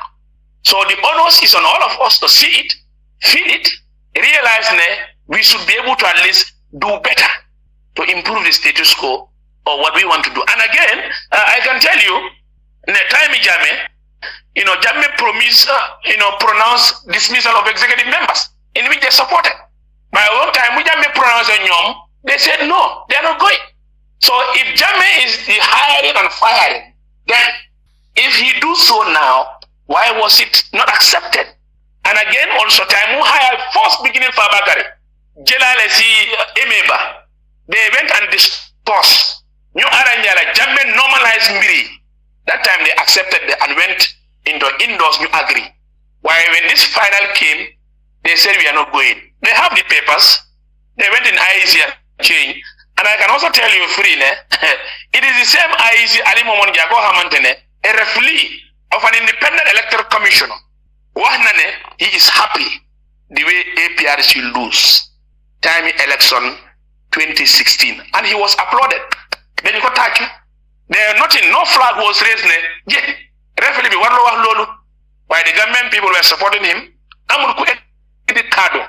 It's older than APRC organized a press conference to reboot his action against what he said. For all parties, Honourable Gibba, so tege fo sa baram rek amna ko xamne dafa callé Gambia te crédit dafa ser. Lamin go ahead fogna amna lo buga wax wala amna lo buga laaj Honourable Almameh Gibba. Go ahead Lamin. Assalamu alaikum. Di nuyu rek ñepp ñu nekk ci plateforme bi. Di joxe special nuyu to Honourable Almameh Gibba. Di ko wax ne ñu ko dalal fii si Freedom Radio du contact tamit si teewaayam fii si Freedom Radio te di ko wax ne tamit Gambian si tey ñuy bari majority Gambian si tamit kontaan nañ ci liggéey bi moo def ci réew mi li ko waral moom mooy tey in the Gambia Honourable Almameh Gibba is the most vocal National Assembly member at that House of Representatives. Kon ñu ko wone Gambian si gis nañ li mo liggéey bi mo def te kontaan nañ ci liggéey bi mo def waaye ma ko fi rek some questions moom mooy about 3 to 4 questions na génn rek na ci mun a ñëw benn bi rek mooy what can he tell us about the agreement bi nga xam ne ni moom la Yaya Jammeh am ak the AU the African Union ñu giseen ñoom Fabakary Tombong Jatta seen boppa bindoon génnaat di bind ay letter di delluwaat si African Union Commission bi di wone ne Yaya Jammeh should not be prosecuted and then respect dignity or whatever his family or whoever is associated with him would be accorded with respect and dignity. Tey ñu gis a bill before the National Assembly that is set up to set up a court to prosecute Jammeh. Lan lañu mëna wax ci affaire agreement bi nga xamné ni amon na ci digante Yaya Jammeh bi mo joggé Gambia to Equatorial Guinea with the AU African Union. Laajte bam solo no la mi ne ko jël one by one haramo tontu bi ba pare ko fi nga ñëw ci second bi ko moy dafa confuse. Okay? Yeah, wow. Thank you very much, Lamin. Go ahead, Almameh. I do also follow you, Jerejef, Sisata Hawaii Tamit. You ñëpp ay Gambian lañ, and we are here to work on issues of Gambians. Luma la waxal mooy I am on record. Man luma bëgg denc la si laajte bi nga laajte mooy affaire agreement bi. We wanted to do it better, different from executive lu mu jële woon. Discussion bi suma brother Bakso Jaide suma dégulé we did the first meeting in his compound bu nekk si Yaram Bamba man ak ñoom Prof Badji ak yeneen boys yi ñu gis ne we work towards getting this agreement ñu organize a big rally we write to this agency inform them ne they are taking alele Jammeh diko ngiri ngaro diko sedo the commissions of Jammeh commissions lu bari lo xamante technical Yaya Jammeh Fabakary was contacted by that day he was in Nyomi mu leen ne ñu xaar su ñëwé mané suma boys yi ne this will not work. Do you know what they'll hijack from us? Why swing by we organize new a way out, we will reach our designation land. And we could use this agreement, you enforce let them stop what they are doing to Jammeh's families, Jammeh's people. As per the agreement, a 14-man agreement, all is there. In any issues, Jammeh should be respected as the party leader of his own political party. In that agreement. So all these are issues so I can tell you this, Lamin, agreement number 12. In order to assist a peace and orderly transition and transfer of power and the establishment of a new government, His Excellency former President Jammeh will temporarily leave the Gambia on the 21st of January 2017 without any prejudice to his rights as a citizen, a former president, and a political party leader. If you go to the agreement, that is agreement number 12. So, legi, timely happen, then the executive take over, they work on mobilizing, submit to AU, UN, whatever bodies. We don't even see any press release from any of the commissions. We have received what you have said. So, in that agreement, I believe, we enforce it, we could make it better. In that issue, some of the executive members, we are not going to go to the UN website, you print the agreement alone. But let's go to the person, agreement. You tell Bobo, attached in the letters, then we submit. Then we were left at the site. We are only accompanying them in the area of Coastal Road. Police it was Fabakary and some them this submit kite but I know they don't have the real agreement, not by word in the website everything was there. We know the person in the Gambia and they were working in Jammeh, and in which we could have made effort. New agreement with the letters you submit to this organization. But I believe I am alleging that agreement when I signed Alpha Conde AU UN ECOWAS agreement broke. Their signings are there rolling. I assume I assume they went to the website of UN, you print the konon rec. So fofula affair bin neka, then fofunga it's not a matter of trying to fight for what is unlawful, but it was just a relaxing moment. You take a direction, then we can now have an escape route to gain what we want to gain. And this is what we are seeing. And this is the level that we are today. Jërëjëf Honourable Gibba, bala ñoo ñëwaat si Lamin rek pour second question bi xaaral ma ñëw si Sajakal lan nga am pour wax lan mooy sa jàngat si li fi jàllaagum. Waaw Salieu lu daw yaram lañ nekk di waxtaane because boo xoolee li yëpp yëfi jam fa moo nekk ci between APRC ñoomu neen dem ci APRC ak suñ président bi Adama Barrow. Gis nga APRC waroon nañoo xam muy Fabakary Tombong Jatta bi ci suuf xam nañ ne 22 years yaa Jammeh indi Gambia lu fa jaar bari na trop lu baax lu bon yëpp bari te nit ñi yëpp xam nañ ko ñii ngi bind denc ñii ngi record denc ñi bàyyi ko ci seen xel. Président Adama Barrow biñ ne gañe na ñaata weer la jël ñi ñu da dugg State House Gambian si yëpp ñu ngi doon laajte ne waaw lu xew président bi ba léegi ñi ñu da dugg State House. Suñ président Adama Barrow ñi ñu di Yaya Jammeh number 1 daf ko ragal. Adama Barrow xalaatul sax ne moom during time moom Yaya Jammeh dina teg tànkam biir Gambia. APRC yéen ñëpp war ngeen a xam loolu. So kooku daf leen nax in a sense ne jël seen bopp yi dóorante ko jéem a jël ku nga xam ne ni moo toppoon ci Yaya Jammeh di Fabakary Tombong Jatta ñoom ñaar nañ waxtaan nañ te loolu Fabakary Tombong Jatta du toog explain la leen lu jaar sa diggante moom ak Adama Barrow. Salieu mun nga call ki retired captain Samsidine Sarr bokk na ci ñu doon dox diggante Fabakary Tombong Jatta ak Adama Barrow soo ko amee ci téléphone interview ko su dee ne ku dina wax lu correct moom dina wax naka la fa taajoo because moo doon facilité diggante boobu so da ngaa gis ne politique bu salte moo doxoon between Adama Barrow ak APRC because APRC mooy problème yi Adama Barrow time boobu wax UDP de because UDP la jógee problème bi yëpp foofu la woon te mu doon def lu nekk ak gaami pour nuñ tase APRC in a diplomatic way boo xam ne ni dañ leen a camouflage duñ xam bopp be génn bi ba tasaare APRC si loolu foofu lay toll nii APRC pour mu ñëwaat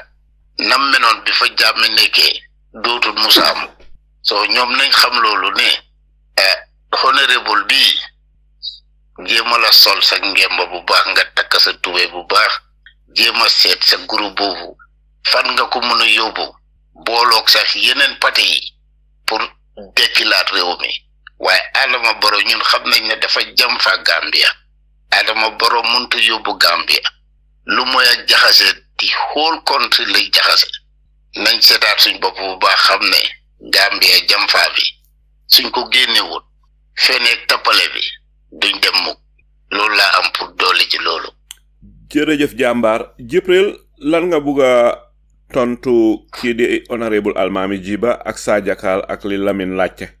Well, jërëjëf respect that seen opinion waaye it's rather unfortunate ne yéen ñi wax ni understand leen what happened maa ngi leen a explain daal waaye dafa mel ni ba léegi ku nekk a ngi bugg a wax xam nga ni ku nekk da nga te yàlla tax waxuma ne Betrayal dafa am in fële Foni Kansala dama ne problème bi foofu la starté ñii foog na suñ defee lii dinañ ko mun a protect ñii foog ndax lii te soo bëggee laaj fii ni honest question ñun ñii ñëpp foog xam nañ ne from the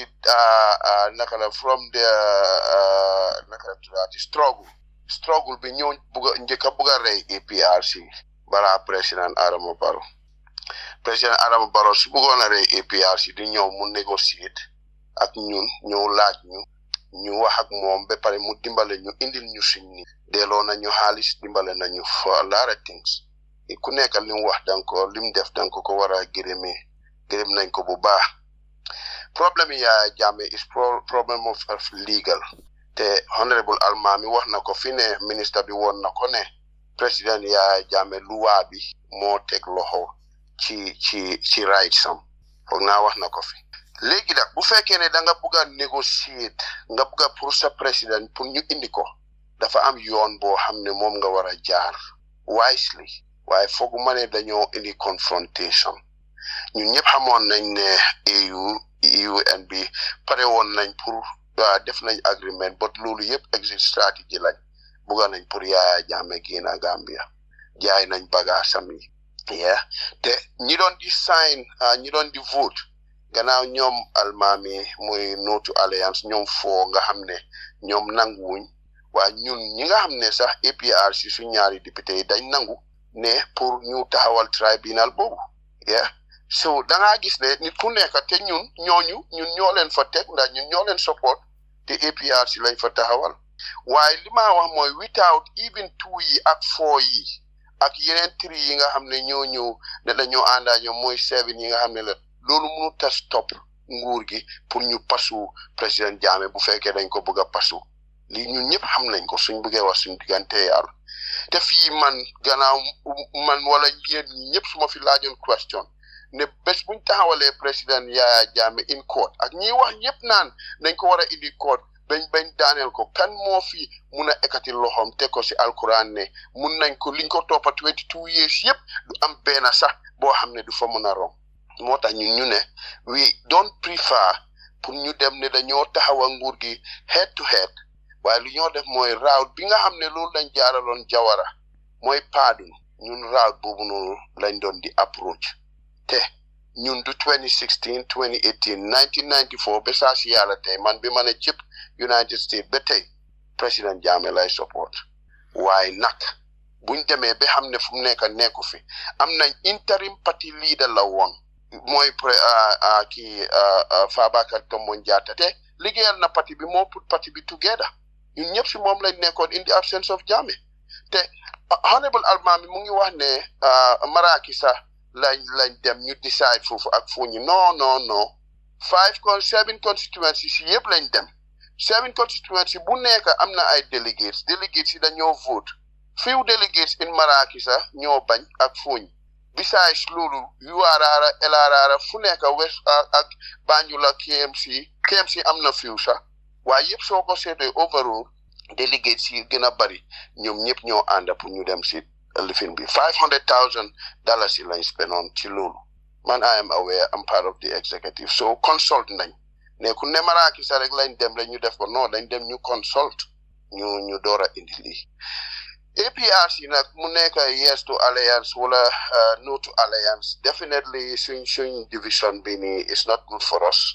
loolu dëgg la ñun ñëpp dañoo dem ñu jàppale keneen because man óor na ma ne duñ juboo man daf ma óor ping because président yaa Jammeh lu mu jàppa du ko bàyyi te itam ñi nga xam ne ñun ñoo dem yes to alliance we go by the majority du ma wax ne ñi ñoo d'accord du ma wax ne ñi ñoo d'accordut waaye it is rather unfortunate nga gis sax APRC MP war a vote against what is in the best interest of Jammeh moo tax ma ne la division bi is not good for us nekk di xuloo di refinanti waaye Fabakary Tombong Jatta suma diggante yàlla lay wax ak suma tra he did the best pour APRC nekk benn he did the best in the absence of Jammeh biñ ñoo dóor si nit ñi duñu defal lu nekk he was there for us he stand to make sure the party survive he deserve whatever he got te leena daal dinaa ko agree ak yéen moo nekk agreement bi ba léegi man mi wax ak yow nii xaw ma exactly lan moo nekk si agreement boobu. waaw mu bëgg laa laaj rek Jibril bala maa ñëwaat si Honourable Almameh Gibba Jibril fooguloo ne it was very sad it was rather fortunate ñu toog ba IEC chairman Alhaji Alieu Momar Njie génn di yëgal ñin ñi ne flag bearer APRC ñu bare ngi foog ne turi Jammeh fa nekk waaye turi Jammeh nekku fa fooguloo ne wax jooju dafa waroon a jógee si Fabakary Tombong Jatta moom moo waroon a inform ñin ñi rather than muy jógee si Alieu Momar Njie ma bëgg a xam rek lan mooy sa tontu si li ma laajte. xam nga man fu mu nekk nii suma tontu is gonna be very hard for me to answer because kii suma nijaay la kii suma party leader la but let me say this ñun tànnuñ flag bearer is different from a party leader te party leader nekku fa because moom dañ ko defoon supreme party leader lañ defaroon yaa Jammeh supreme party leader nekkul si suñ constitution yi APRC bi nekku fa so it's a place boo living title boo xam ne dañ ko create pour honor ko because he's in absence so Fabakary Tombong moo nekk interim party leader technically interim party leader bi mooy party leader ba pare soo demee si kayiti IEC bi there is no interim party leader in IEC documents Honourable mu ngi fi ñëpp ñu maa diga turi kana fa nekkoon si IEC bi IEC doo def interim party leader ngaa def so party leader in the absence of Jammeh Honourable Fabakary moo they represent as party leader moom la moo ñu fa nekkal so this is what it is bu fekkoon ne Betrayal ok loolu tax Fabakary waxul ñin ñi ne turama fa nekka turi Jammeh nekku fa la tax waxul loolu ñin ñi bali Momar Njie ñoo di ko wax ñin ñi waaw loolu moo indi confusion bi loolu man wax naa ko fii freedom twice for naa 3 times si taami Panderi sax ne waroon nañ koo wax nit ñi ba pare itam waroon nañ koo wax Yaya Jammeh xam nga foofu la problème bi starté waaye nit ku nekk nag duy passé mistake dañ ko waroon a inform whatever happen under any circumstances dañ ko waroon a wax ne oga lii de moom moo happen suñ defee lii la ñu déglu na moom itam concern am. waaw Jibril soo tegee foofu sa baaraam rek te Honourable mu ngi si line bi lu yàgga te fi mu nekk ñu ngi fi almost 2 hours te crédit ga maa ngi seer balal ma de Jibril dinaa ñëwaat si yow si kanamee tuuti Lamine dinaa ñëw si yow si kanamee tuuti bi ko xam naa ne am na loo bëgg a laajte ma daal di may Honourable Almameh Gibba rek mu daal di respond bala ñoo ñëw si beneen question bi. yes thank you very much anga ñun yëpp waxtaan mbiri lii dafa daaw yaram torop man I do tell people, I can tell you for free, the 2 names ñoo xamantene the other APRC because ñoo am kayit ñun we don't have papers. When we meet in Parliament, any issue of Jammeh about assets whatever, I do go to them.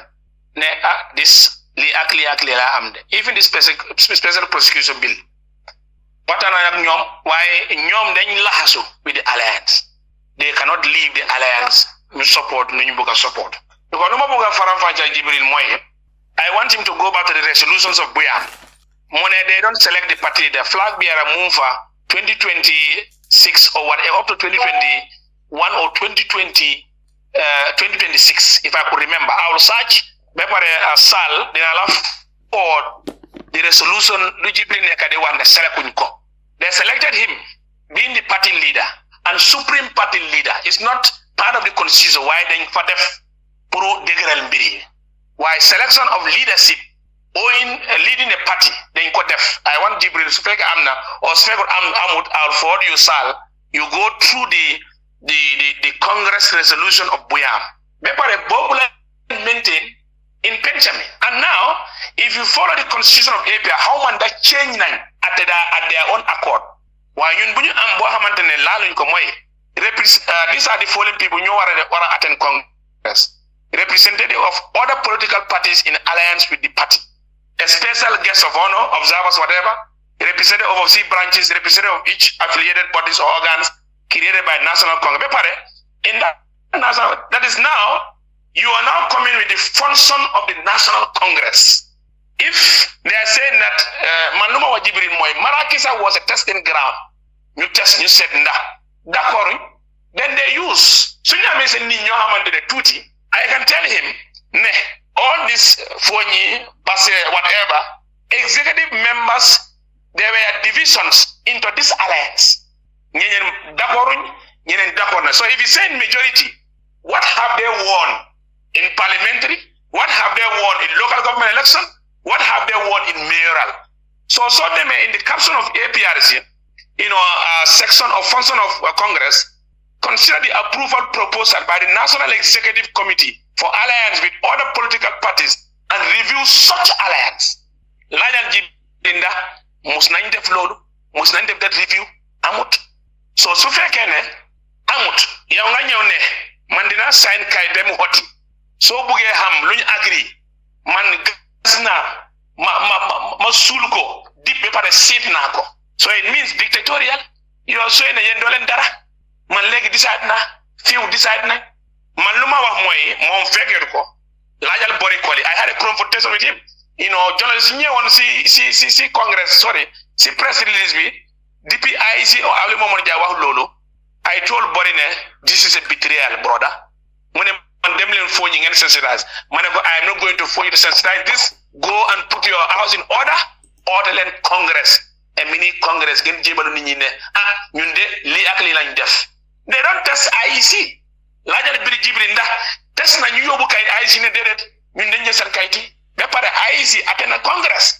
If it is wrong, IEC will tell you dedet yeen li ngeen choose lolu baaxut de. It's not XYZ. It's not even stone. IEC bay len def lolu ñom ñu dem fi mu decide ñu change ba paré nopi ci ñew ale mo ma ñaa wax len ñu soga ñew di yegel nit ñi in a press conference fofu la nit ñi ol ne these people are gone. Ñu leeral bi Barrow had said it very clear in Sukuta meeting. Fabakary accident Njie. Luñ def 2017. Li degar na mbiri ne we will still reject the alliance because ndeke de mom dem na already.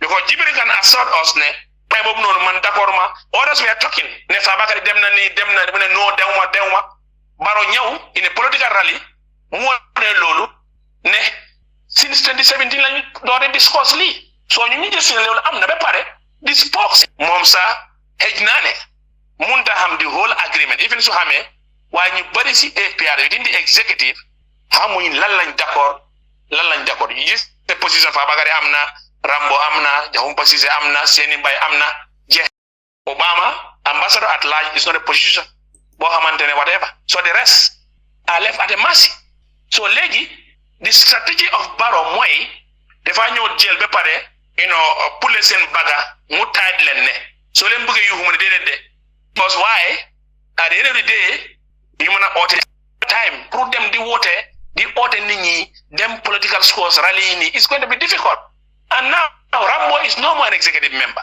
Jahumba is no more an executive member within the court of some of the issues it's a challenge man lu ma gis mooy ñu war what is the way forward ñu gis ne if we still want to maintain the party then the marriage should no more be the marriage waaye ñu ngay wax ne the agreement is up to 2026 December so meaning they will still agree with Electoral then now they can now move on their own so this is a challenge ndeysaan dëgg li Almameh wax daw na yaram Jibril yow itam li nga daw na yaram dikte lu naxaree wax la nag waaye ku bu wax dëgg fii loolu dëgg gi du mun a féevoo ñëpp waaye dëgg Fabakary Tombong Jatta si suma gis-gis man li may wax ni suma personal opinion la Gambia ni mun nañu am seen personal opinion suma personal opinion mooy ne Fabakary Tombong Jatta bokk na si contribute tas APRC ba APRC divide ndikte bu la parti jiitalee bala ngaa dem di make agreement ak beneen parti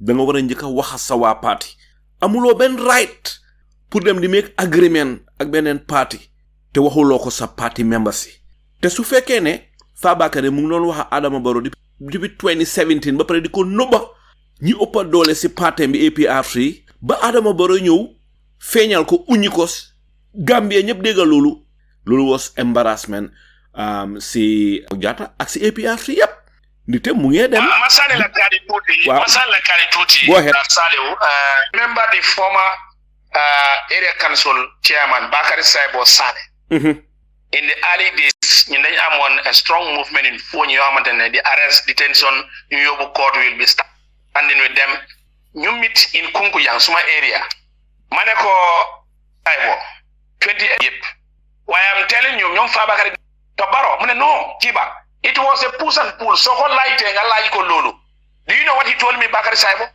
mu ne any day Fabakary declared dafa dem alliance with Barrow I am done with Fabakary ma ne ko leen ne you will see it and that's what they did it was only him and Jaaju ñoo wax ne ñun duñ dem waaye man naa ñii bu yàgga ne these people are gone dañoo camouflage nit ñi waaye they are gone ñu ne déedéet I believe ne something was wrong somewhere in which now comme Jibril tamit d'accord na si moom ne diaspora movement si were also allied with APRC they want to destroy the party ñoom tamit bokk nañ de liñ nekka ni they've also contributed because none of them supported APRC including Almameh Gibba ak diaspora si we gis ne taxawaay nit ñi with the party was running on their own nit ñi ñoo nekk the front to make sure it survives to where it is after even the splitting you realize that even the splitting it is the diaspora and the party members within and outside the country ñoo nekk the front so I think this leader pulled onto how we are today in this country and it's really going to be a challenge Luñ Jibiri wax because the problem now man I met Alpha Photos we had an interview because what he was telling me mane ko ne we can agree and disagree why we are one d'accord we were what moo ñu xaajale now that's something so fekkee duñu come back man tey I know what Barrow had meted in the people of Foni I can tell you I know what we went through with the presidency of Barrow so ma waxee ne we go into alliance you go back to Fabakary he is still with Barrow so the fact jafe nga mun now solidify the minds of those people in Foni who has since 2016-17 up to date I can tell you for free in the Gambian history man maybe I am young some of you may be older than me I can tell you as in Jawara's time and Jammeh's time su fekkee ne am na waxtu boo xamante ne West Africa Examination Council mus naa cancel because of a turbulent on attack it happens in Foni year before last results grade 9 exam dafa cancel because of the war in Casamance ay seluñoo daane displacement abnormalities happen na I can tell you in my Fonis today every year results dafa deteriorate bad since the takeover of this government so this is how this is yoo xamante ne dafa jafe pour nga mun a wax niti Foni ne can we go to Barrow on what accord can we move away from Barrow that it may be very difficult because he knows ne moom duñ bugga pour ñu génne si Barrow ñun tamit we may not want to go to Barrow so now look at these two things how do we solve this problem if these two elements can be understandable we can have a solution we were on our own Why can't we go on our own? And if you do, and we can also change the status quo of a country. Spending time a lot si laajte bi ni te mu ngi am yeneen laajte yoo xam ne laajte guma ko te waxtu bi daanaka mu ngi ñoo jaamu si fi mu nekk ma dal di may rek Jibril dafa am loo bugg a tontu si li nga xam ne moom la Almameh Gibba Honourable Gibba wax.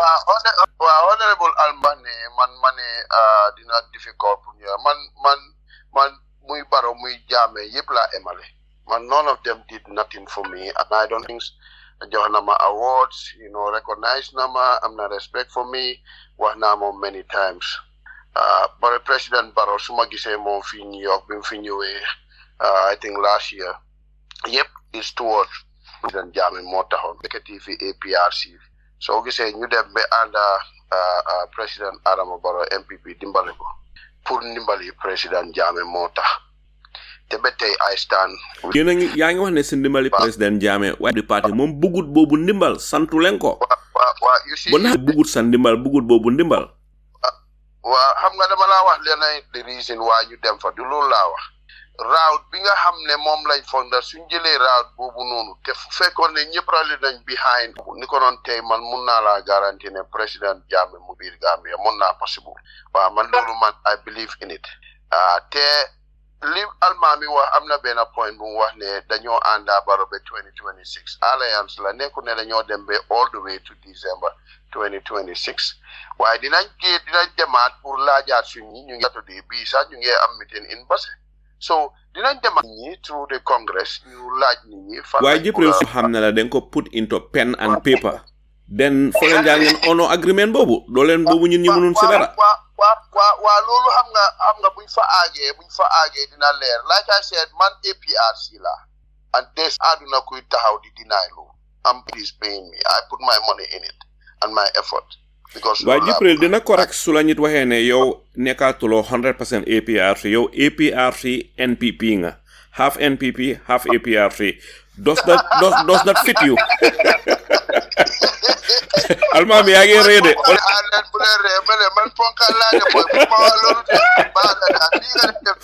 yow fi nekk Jibril half caste la half tubaab la half nit ku ñuul Barrow su waxee nii APRC wax ne dañoo tànn seen APRC di toppa Barrow de ma ne xam nga lii problème bi moo nekk ne digga la àndala ci pare loolu noonu amoon na all this problem what not but APRC is always APRC bu fekkee ne nekkuloo APRC moom mun ngaa dem am na ñoo xam ne nag xëj na loolu dina leen yóbbu mun naa nekk ba nekkuñu woon APRC soo nekkee green yu nekk na loolu moom mun naa la ko garanti Barrow mënuñoo jënda oonuñu ñun suñ interest lañ fa demoon we gain some we lose some dëgg la soo gisee Almameh di wax ne ñoom ñoo jël number 3 lim ko define noonu ñu dem ñu KMC ñu aaye ñu KMC loolu neexul si xool but nag li nga we are in it already so pour nga génn si noonu it's not gonna be easy just one day waaye dama laa garanti we are all green including Fabakary Tombong Jatta is no today is Fabakary Tombong Jatta half caste la mane do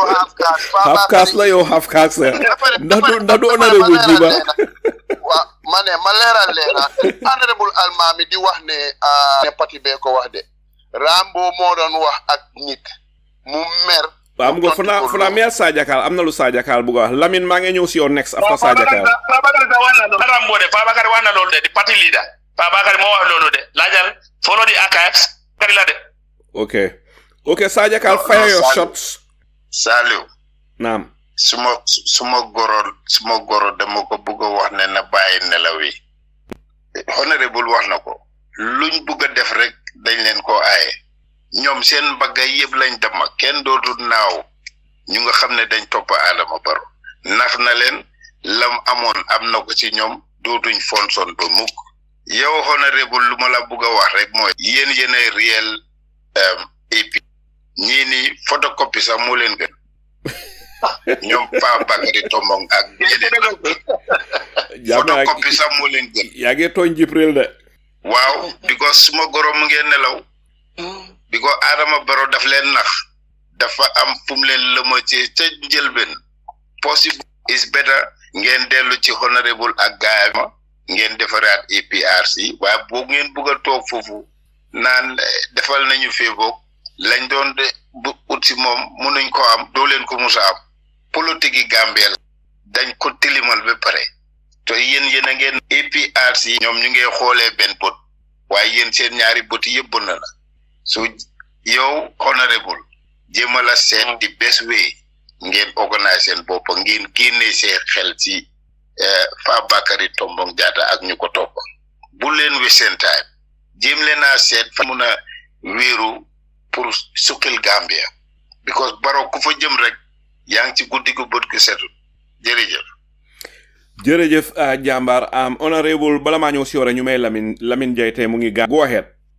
Asalaamaaleykum Mr. Njie li ma laaj honorable Almameh rek moom mooy about the bill bi moom lañu indi si National Assembly bi concerning about pour prosecute Jammeh di wax ne Fabakary interest Yaya Jammeh ak parti bi ak Gambia moom moo tax mu dem join Adama Barrow di ko laaj and about all these agreements AU bi loolu tontu na ci yaa ngi dégg but Fabakary as number 3 in command su nekkee ne Fabakary is to serve the interest of the Gambians because we the Gambians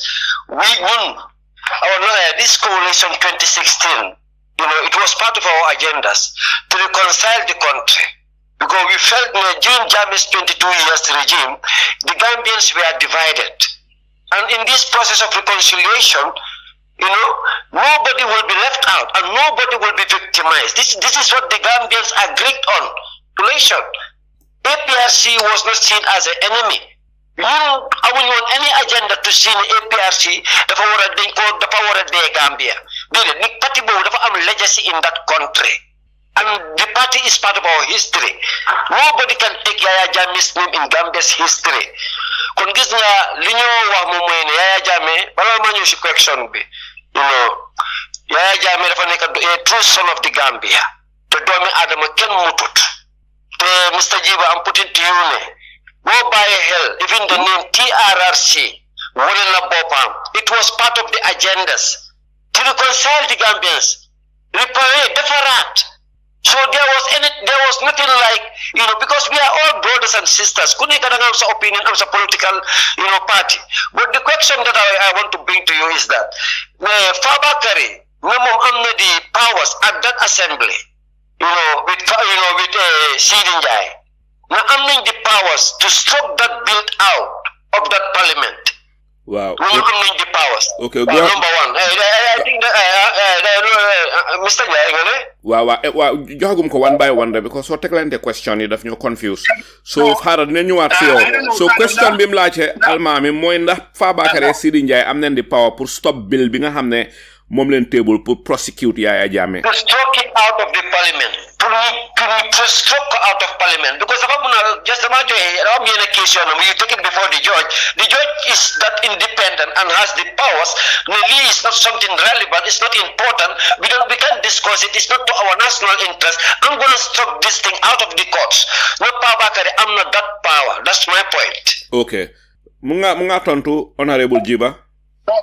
No line on the can you help me because it seems limno lache moy munenda Fabakary Tombong Jatta being the Speaker of the House ak Salieu Njie the Deputy Speaker ndax am neen the power ndax am neen doole bi pour muna throw out bill bi nga xamne ñu ko bëgg table pour prosecute Yaya Jammeh. No. Fabakary in the nomenclature of the setup of Parliament, the Speaker do they involve in voting. He is the chair.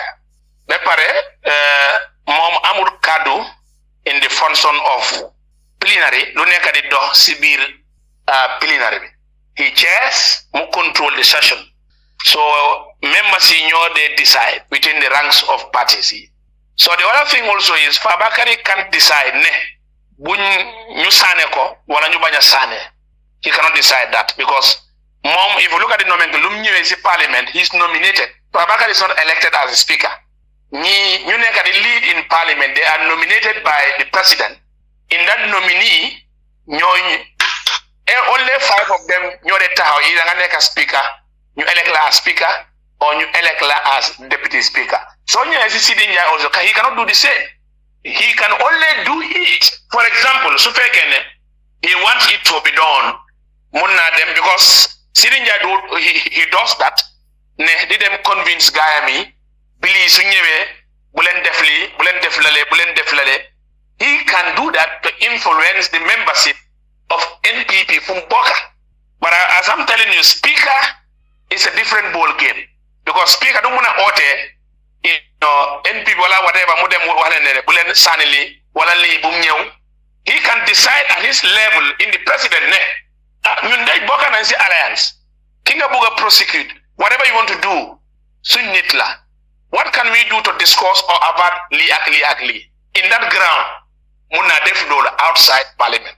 Why suñ ñëwee parliament Fabakary cannot decide who to vote or who not to vote. He can only decide with his political MPC. For example, ñaari ñu am ne he has that powers mu wax ne no bu leen sànni lele. He can have the Salieu Njie also. He himself cannot decide, but he can also influence. Comme lum ne nekk di def in parliament, we know ñi ñoo nekk ci parliament yeneen bili su ñëwee he will work on talking to his people. Even in chambers, you will see him moving on comfort. So tanga abel tanga. Dañoo ooye caucus and he has influence. He can say, okay, you def nale. But all said and done, individually they cannot do it. But they can also have their tricks that they can play. Honourable fi mu nekk ñu move si next question bi because waxtu bi fi mu nekk mu ñoo bugg a jaamu ñu ñëw si beneen laajte bi mooy Honourable Gibba ma bugg a laa laaj the presence of the economic forces in the Fonies naka nga ko gisee ak ñi nga xam ne ñoo nekk Foni Kansala naka leen ko gisee kontaan nañ si am déet. It's a terror to the people of Foni, most of Foni Kansala fu Jammeh deka. Man, I speak on facts. Time when the demonstration of Aruna Jatta, the then commander Njie, Colonel Njie, who lead on the contingent, forced entering into the Gambia. Time when shoot on Aruna Jatta, then my father was interior minister. Time when declare Mom never jogne. It's not the economic, it's the Senegalese forces. Lajal kitum jaju. Ñun dañ dem diko gis ñu waxtaan ak mom ne waaye ngir ne Aruna Jatta mu ne suñu bëggee xam ñu ask interior minister ak Adama Barrow why they are not economic, they are Senegalese forces. Mom economic am raid ben Gambia moy Aruna Jatta 2017 yooyu noonu. So time xam ne loolu you realize that it was a separate accord. Salieu ma wax la leen nu nekk di dox ci Gambia. This country we are in a mess. Yeneen mbiri lu ñoo ñëw mooy they will do it on the building. They will do things on the building. ñu def ko loo xamante ne sax balaa nga yëg mbiri complaints were up. Waaye léegi soo laajtee me since I came into parliament that was my fight. Checkpoint bu yaan bi warut ñu def ko fa. 7 years to 8 years our people are denied of farming. In defense minister mo waxaat ne moom wax na ak economic bi na gaay continue farm. How can you farm? Sajakal is a soldier xam na luy aki areas 25-30 meters whatever all bunkers ñoo xamane seen gaana ñu fa naka la jigéen ñooyu ñoonu demee si faro bi pour dem bay fa maalo when they are facing arms and ammunitions within that area, that belt. So I went and assessed. I told the defense minister that I will not advise my people to go and farm because the people he was very critical of the checkpoint. While Legi, they don't talk about that because they are in marriage with Barrow. So you see how political will also change things. So the other issue is the presence of Senegalese forces in Foni. One, in terms of education. Two, time when you nekasi asalemi kanilai. Mary yu bari, pa yu bari, boy, so de me brujel sa nagi, dañ la tie di monkey dance la. It happened. Senegal dañoo chasale jigéeni nit ñi in Foni. It was a case in Buyam, a police case. Senegal topa di topa, gori jambur, buga ko fightal in a country of ours. You tie kenan in Kanfenda, Sibir Negbi. Our younger ones have been impregnated in our Fonis because of their presence. I can tell you for free, whatever I'm saying here, whoever disagrees, we don't talk for the sake of talking. Ñun dañoo wax loo xamantene suñu diggante ak Yàlla ak borom bi ak suñu baamel bi. Tay lu la waxal mooy wo Sénégal buñ dooree time 2017, it is caused by the Senegalese forces ñu nekk bu am checkpoint ñoo cause war bi fu mu nekk nii all these deaths, all these catastrophes that happen within the border is caused by Senegalese inside Gambia. Because lu xaw mooy dañu amoon a truck bu jëloon logs yi jógee fu so ñu case truck bi went up to Kampant, they been inside Kappa, then to Balen. Balen is the last village in Foni Kansala. So jógee Balen now you are entering in Casamas. So truck bi jëli yoon boobu nu duga Casamas.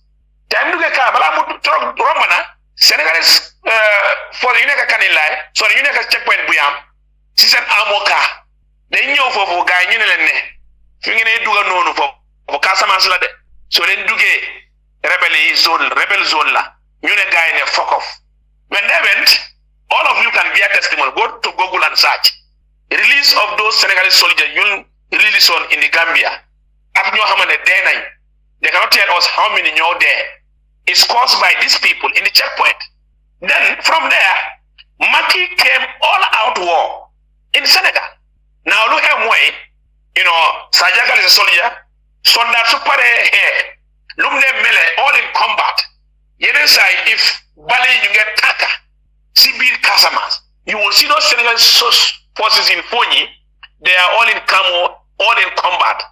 They put the new face, put Bali the sound, and they move outside from the main highway, New Jubulu, Borika, Casamas. It happens in Foni, most of Foni Kansala. So Legi, it is now Senegal, so them Senegal for in Foni, so them you have Foni compounds, then nga dem Sibir nga am rebelli, nga dem tamit again in Casamance nga am Senegalese. So you have Senegalese rebels, Foni people, then you have Foni people, you have that belting ground of Senegalese forces. I don't know whether you understand what I'm trying to say. Wow, so affaire dal fa jaxaso de. Lool la so da nga ñe tita bi moy you have belt Senegal soldat ñoñu def ñu belt in Foni. So demé Sibir nga am deka Foni yu neka they are not in Casamance. Then so you have rebels. Then so past rebels, you have Senegalese soldiers in the other end. You they shoot fatally at any projectile style. You need down to Gambia. I can tell you, if you go to 4th Infantry Battalion in Kanilai, the family come Jori Hoop, Bofanega, I Ghana, you have explosive weapons, Lunya in villages within Foni. Sibir Gambia. You cannot imagine Nyata sells your land fee, Raina animals.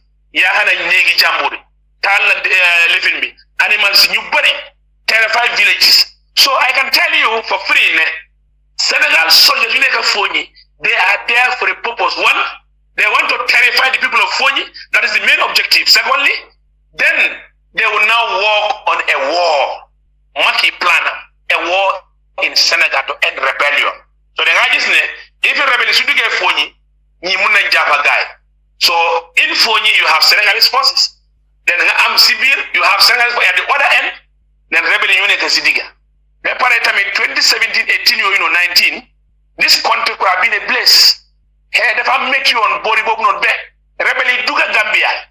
Gel the main highway. Bajaga Dembe Bia. Rebellion Gel Action Ghana. Whatever I am saying, Kohama Defa Buga Dega, Defa Buga Wat Dega, Jisna Dega can attest to that. They injure the whole Trans-Gambia highway. You have send rocket launcher grenades, absent fatally, Senegalese, so that you never be a Dendau. Miss Bobuno Dendau, Lao Kanila.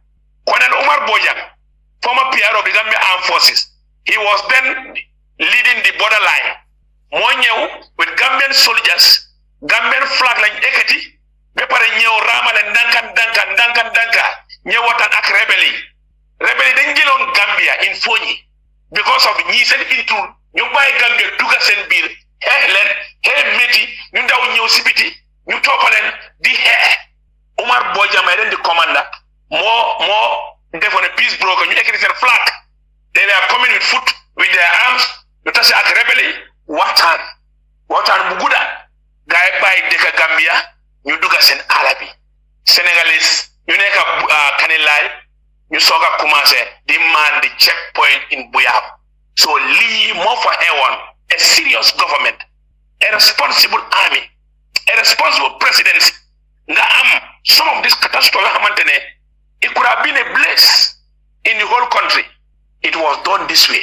Honourable Gibba ma buga la laaj rek bala nga continuer waaye ñun li ndéega mooy economic forces yi ñoom ñoo nekk in Foni li ma la buga laaj mooy soldat yi nekk Foni soldat yi Sénégal yi rek a fa nekk na economic forces yi ñoo fa nekk loolu dama wala la nga ñi dil bu mu def mooy time mu arna jaade der ñun we ask the commander mu ne ma they are not economic forces ndekete dañ dem bubo ñu dem laaxwaat ñu toonaat mbiri nekka ne they are economic is the deal of the government suñu waxee ne they are economic xanaa léegi de suñu dee waxtaan ak ñoom de Macky increase then they use the influence of ECOWAS ñu downplay game bi waaye the commander ñun lu ñu xam suñ paree ñëw Gambia doo sin Foni laa wax de suñ paree ñëw Gambia change dañoo change leen buga go through Mandina ba Silit ak Ngana yu rëy dañoo jógee Sénégal Silit ñu dugga Gambia ak Ngana ñu dem remplacer ñi tamit jóg fii ñu dugga this is what they do in Foni so if it is economic I know it could have been announced ne ñi ngi wéccé ñele ñi ngi dem and let me tell you one thing also if it was economic time we were Arna Jatta was shot on the 3rd of June boobu noonu 3rd 4th 5th all those people ñu nekk foofu dañu évacuer ñooñu yëpp jël leen yooyu yëpp yóbbu leen back in Senegal they came with new people ñoo xamante ne fekkaw ñu rey Arna Jatta so if it is ECOWAS how can they do with that if it is ECOWAS Konen Njie wax na ne ñooñu duñ ECOWAS waaye dégg naa ne plan bañ def mooy man every 2 years fii all my 2 years in parliament dama den laaj question boobu noonu ñu nekk di wax ne economic ba pare du dégga they went around and changed the nomenclature ñu dugal seen bill between Macky and Barrow why it is an outside agreement we have to make sure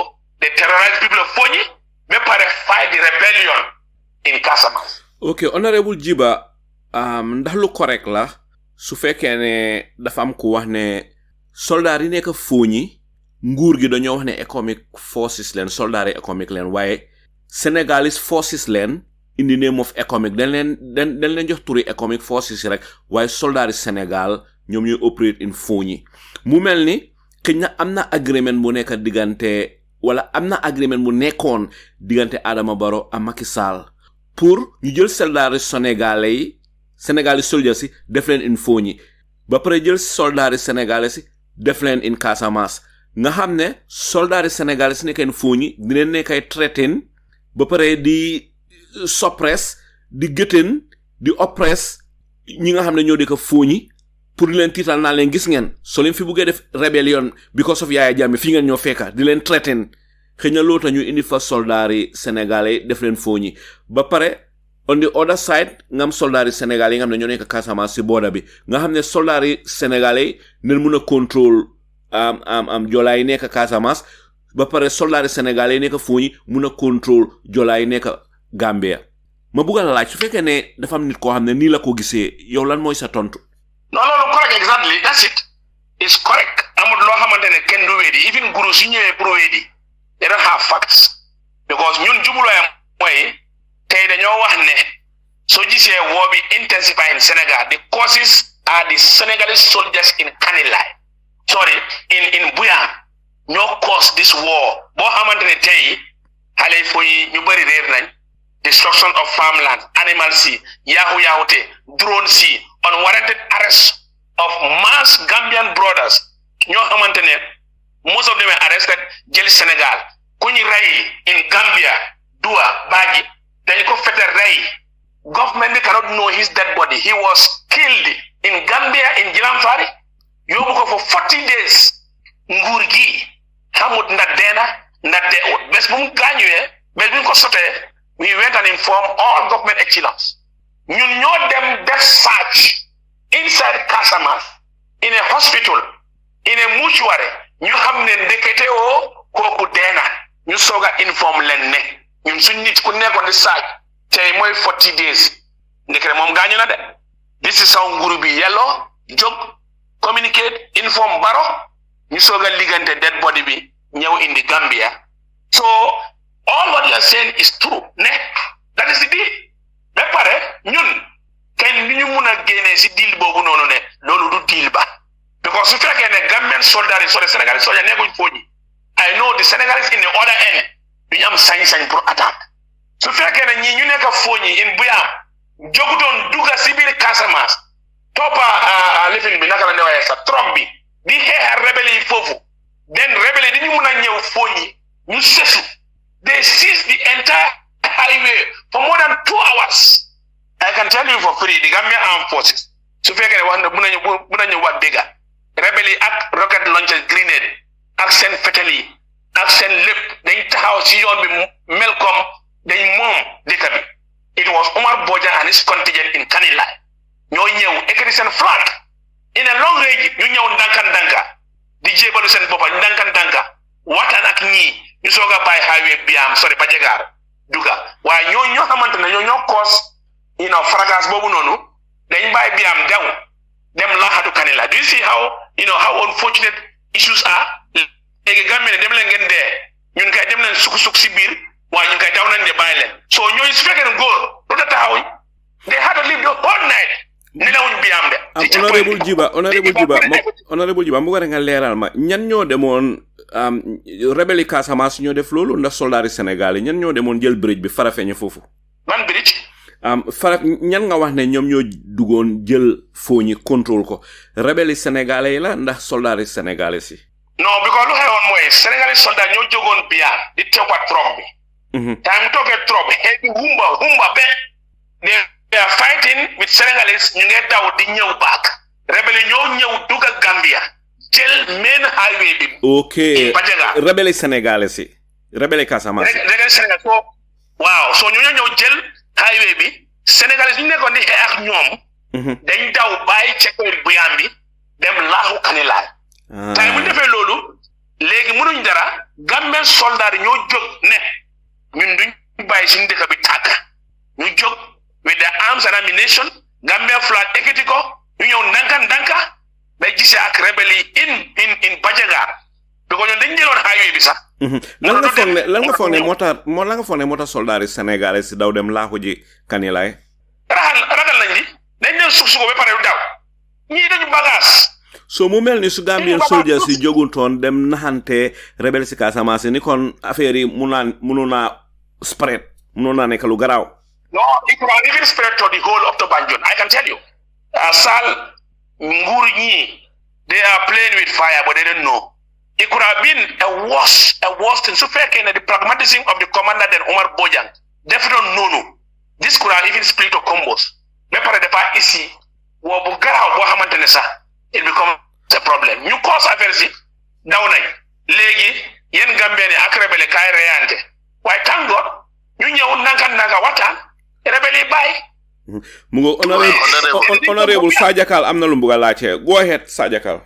Wow, honorable lu ma buga laache rek moy between the two head of states moy suñ president Adama Barrow ak former president in Senegal be Macky Sall. Before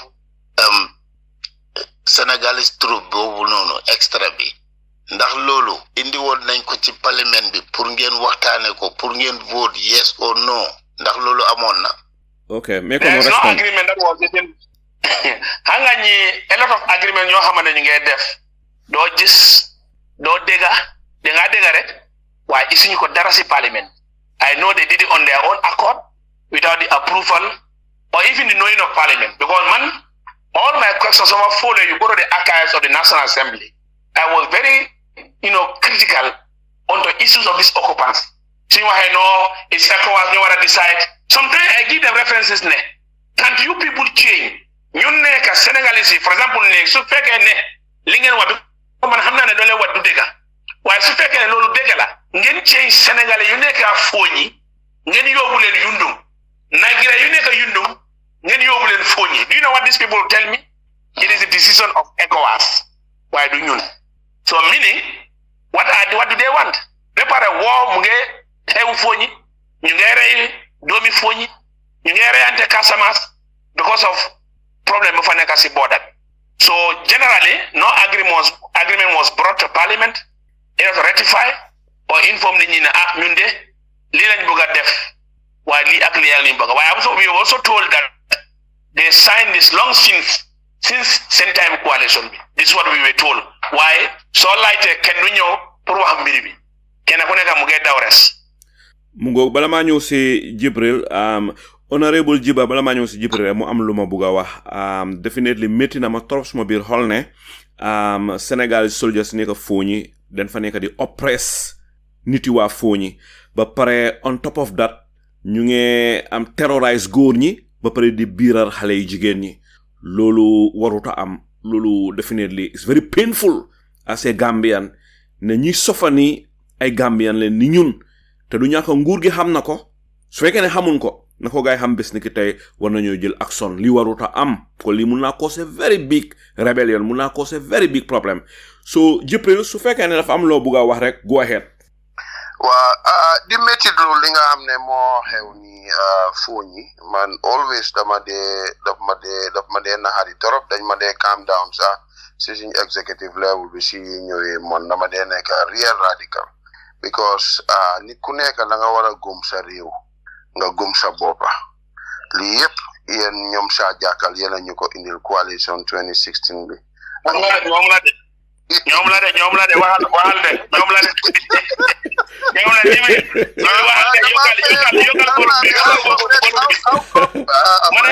yokkal bolum bi waa bi kay moom tey kay mu teñi bàyyi rek gars yi yéen a ñu indil lii yëpp ngeen indil ñu gars yi te li gars yi di wane li ko taka tasu ko wax dëgg ne yàlla li Almameh wax dëgg la man du ma wax ne sax ñu indi Nigerian yi foofu waaye Ghanaian si nga xam ne ñu ngi fa lana tax indi wuñ leen Foni ndax olof dafa am lu wax mu ne këriñ du jaaru because su jegee safara bi mun naa laka li mu wax noonu boori si Foni bi foofu noonu ci gannaaw fi nga xam ne foofu la rebel yi nekk ni mu ko expliqué man xam naa ko da ngaa dugga Gambia nga génn Gambia dugga Sénégal duggaat Gambia so foofu noonu la fa affaire yi taajoo te li waraloon affaire bi mooy ñoom dañ ciis loolu ba duggaa ñoom ñi li tam ñëw toppa si leen so lana tax ba indi woon ñële te itam bu fekkee ne dañoo ne banta yi la ñu xaar foofu noonu ne dafa nekk legal timber lifin la export la waaw léegi may laaj lana tax ñu jox Indian si ak Chinese yi licence nga xam ne dañoo loot ci Gambia port legally di fay tax si nguur gi ba pare ñuy dugga jëlee bante yi foofu noonu yóbbu te yow mu óor la ne Gambia deseetut àll boo xam ne mun na loolu benn ñaareel bi mooy soo demee boori Kalafour moo nekk in Foni in Jara duggee noonu mun ngaa duggee Pakaaw noonu te foofu tam mun ngaa dugga Sénégal mun ngaa demee boori Manduwaar nga dem noonu dem fële Daasilaame nga dugga biir la so there's a lot of ways foo xam ne mun nga faa jaar indi banta dugal ko ci biir Gambia so pour tagger rek pour Foni foofu loolu it is wrong te lan tax mu nekk fa ba léegi nii lan moo tax mu nekk fa ba léegi nii there's no reason dina xam nga soo bëggee wax yëpp sax da ngaa wax ne lan moo tax ba léegi nii ñun président yi Gambia beneen dëkki Sénégal ñu ñoo garder suñ moom kay mun nañoo def lu nekk waaye ba ñu nekkul confederation what is going on lan moo tax ba léegi nii muy dem what is the problem impasse bi lii loolu 2016 election bi moo amoon problème loolu la ñëwoon pour régler well 2021 am nañ beneen election we are about to have another one 2026 why they are still there dañ war a toog ba problème ñëw suñ diggante su boobaa ñu indi problème suñ diggante Sénégal ne fu mu nekk nii suñ relationship is deteriorated so loolu foog naa ne we have the opportunity moom mu ngi fi daf ko dee fight always keep on fighting keep on talking you know and it is very wrong Gambian boo xam ne yow you are patriotic te président Adama Barrow muy man muy yow muy Alhaji Sallah ñun ñëpp ñoo em ci Gambia bu fekkee ne nag Gambia National Army bi ñu ngi nekk ay soldiers seen gis seen naataango di ñëw fekke leen si seen biir dëkka ëpp leen doole am authorities yoo xam ne ñoom mënuñ koo am loolu dafa naxaril xel te naxar boobu buñ ci toogee bu yàggee nit ki soo ko poussé ba mu dem ba ci maraaj su sesee dafa dellu si waat ci yow so li ma wax ne is so deep that ne soo gisee 1994 duma indi comparison sax biñ jëlee Nigerian si ñu jël ñuy suppress Gambian soldiers young soldiers ñoo gën a def loo xam ne ñun ñëpp neexuñu te tey jii itam yeah bu fekkee ne dañoo push Gambian soldiers you all the time ñuy gis ñeneen ñi ñuy ñëw di am benefit ñuy am lu nekk du leen neex te naxari boobu noonu ba how long yeah man loolu rek laay wax dama ñaan pour seet member of parliament mun na ñëw fexe def lu nekk agreement bi xam nga loolu laa doon déglu waaye answer na ko at the end because loolu ñu ngi ko make balaa ñoom Almameh di dugal si parliament bi ak what can they change yeah because it's numbers yeah if you have 5 you cannot change the status quo. Very well. Jërëjëf Jambar, go ahead. Honorable. Léegi lu ma la laaj mooy bii maa ngi ñëw ci yëfi diwlin gi naka diw ak gas bi Sénégal gis nga ñun ñu ngi ci biir Sénégal lu war a am biir Sénégal Gambia war nañ cee am lu tax ba léegi Sénégal ñu ngi waxtaane yëfi oil ak pétrole ak gaz te ñun Gambien ci ñu ngi ne teg te ñun ñu ngi ci seen biir suñu muucu war nañoo muucu suñ muucuwul sax war nañoo compil yéen naka ngeen a waxtaane loolu ci parlement bi. Jërëjëf man suma first tontu mooy I could say li bokk na si seen xeex bi if Jammeh was alive and kicking as a president di ngay laaj ay affaire diw by now nga gis wala nga moomee dara. Second, because tey coalition time mu ñëwee Sénégal moo bootoon gaay so Macky dafa jëlee affaire si ak yi moo boppam ne he can decide and hold whatever because dañu wax ne ay di Sangomar oil lifin bi part in Gambia part in Senegal while Senegal are into it very well now then coming to the launching of it if you look at the Gambian context dafa mel comme dara nekku di dox fii so it's all about it all boils to leadership. Because I just an issue in parliament, you can only bring a matter of the day. For example, issue of oil. Now I want to discuss about our oil. What is the fate? Ngawa is the resolution. Why so buget dara? It has to be from the the executive towards the parliament as a resolution. Either you put into a law or we find issues your Hamantane will be able to hit at the head on the nail. So the just if after the oil it is at the dark. Okay, definitely agreement. Minister of Petroleum money, no dated, lead dohot.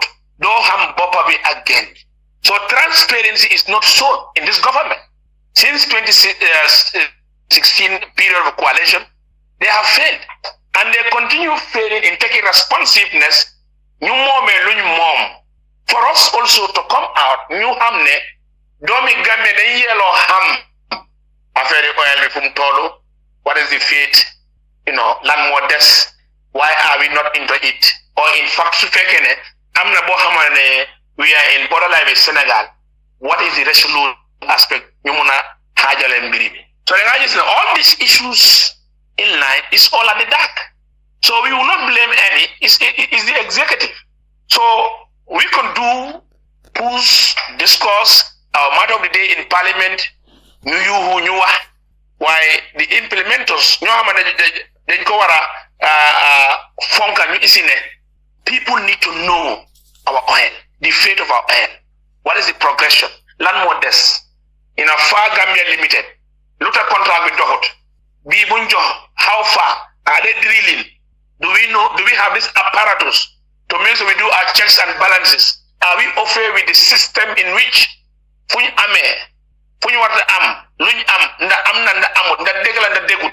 nobody will give you any solid document affaire oil bi nii la nale la des na wala lii lañu war a def jéego bi lañ jël fii lañ em fii lañ bàyyee. So we are in a solid state as a country, and I think li nga waxtaan baax na as representative we should keep on asking government onto question and answers. If they buy yeneen saay ñu isi ko ñu laajte the governments will know we can be pushing, and I think it's a good point. And it's noted, we will also discuss new PUSCO, why the implementers, you want to implement my government. That's why we always tell you, we want Jammeh for life. Why Jammeh, mom, do gel nonsense. Do gel law hamantene is going to burn down the Gambian context. What affair yet? Why Jammeh the first issue, mom affair what he wants to owe, Gambia. He doesn't joke with that. And I know so if I can move for Ben this oil, it could have been history. While they went to Hamburg again. And I think Jibril Lumwa Moy, and Temisen have the family on trouble. While it's on a struggle be. Struggle. I think some interview them Malola Fado Camara. I think part of it you people should come and apologize to the Gambians. Because we are not seeing any effect of it. Yen sep hajulanen. Kene mungi masa konko. Ora wani njeri sanjal. Honorable. Fimneka ñu ñëw si Lamine Jaite. Lamine yang for a long time te credit dafa seer. Go ahead Lamine. Assalamu alaikum once again. Honorable, thank you for your deliberations. Loolu rek ñu ngi rafetlu liggéey bi ak taxawaay bi. Waaye ñëwaat rek si questions yi nga xam ne ni ñoom lot of questions yoo xam ne time bi duñu ko may. You have a very busy schedule. And we are so happy about you. I dedicated the time for freedom. No problem. Lamine, fire your shot for your question. You have been relentless, following this on the rec, you are available to the Gambians, and this is the kind of leaders that we want. As a member of the House of Representatives, they don't want to be in touch with the people. So you last Santasilolo for your availability on Freedom Radio. Why so question do we see after governance? Like as a member of Parliament, we are in a serious mess. The amount of corruption being used on governance, from the executive to the local governments, you people at the National Assembly are privy to a lot of evidence, reports. Why we are not so satisfied with the amount of corruption in governance in the system today. We are Gambians, it's a concern for them. It is a great concern. Comparing, even looking at our national debt from 46 billion to almost 12 to 14 billion in 7 years span, compared to 50 year or 49 year of Jawaras and Jammeh's regime, the amount of corruption in the system at the National Assembly level, other than holding these people accountable with all the evidence before you people, what can you do? At least to combat corruption, because it is what is keeping us behind. That's my question to you, sir. Okay, Jerejef Lamine. Go ahead, Honorable. Yeah, thank you very much. At the National Assembly, we have organs of government. We have the executive and the legislative. If any issue we go through the audit report, we do our recommendations, and now you sas ngurgi. The implementations, they implement, they put, surcharges, then you hold on to what is supposed to do. For example, in area councils, we've seen a lot of, fraudulent and corruption that was reigning in this area council. Instead of the CEO, for example, of Brikam area or KMC, definitely not transfer.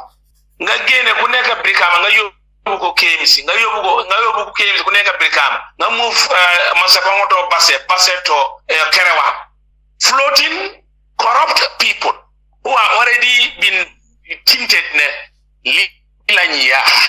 nga yóbbu minister bi ku hali nga yóbbu ko si beneen ministerial position. Us as parliament, we develop resolutions and recommendations. Suñ defee loolu ba pare dañoo jox executive ñoo war a implement lii. So ñooñu suñ ko defut still suñ liggéey bi des na, because ñun duñ dem arrest ne ok Lamine Jaita da nga yaaxale ñu arrest la tëj la wala ñu arrest la prosecutor. We don't prosecute. We do the oversight, give recommendations, deal with the reports, audited accounts and financial statement. Then we build that recommendation push senior executive ne lii lañ gis yaahute bu bari bu happen si lii. Can you people do X, Y, Z within this couple of days or months? Then from there, we will still resolute our resolutions again. Why we cannot punish or surcharge? We are not mandated to do that. So in order for us to curb this corruption, we need to have system governance. Correct systems. And again, also the leadership matters. Because I can tell you, we were told, when some of these reports were done in Jammeh's time, today we stand, sir, you are arrested and detained. Straightforward, you go for prosecution. While they have embezzled millions, no one in the report, no one in the Degala. Nayobu key, we are Halis Buri from Brikama Area Council, Nayobu ko Mansa Congo. Nayobu we are Halis Buri in Mansa Congo, Nayobu go KMC. Nayobu from KMC, we are Nayobu go Abase. Or you move from this permanent secretary to another ministerial position. So I think the pragmatism and the seriousness should be the executive. Some of our executive from Barrow down to his ministerials, they should be able to hold and make sure the report and audited financial statements and recommendation of the National Assembly must be adhered. So you adhere, we can resolute again, you put what we cannot so charge. We cannot say that they are arrest. Because we don't appoint. Barrow appoints and hires and fires. He changed people where he wants. So these are all issues. Hello. It's Mr. Njie. Okay. Hello. Mr. Njie, can I interject there? Okay, go ahead. Well, National Assembly, according to what I understand from Honourable Gibba, National Assembly, after having all the findings, getting the evidence before them, build other than to throw that back to the executive, and the executive will never execute.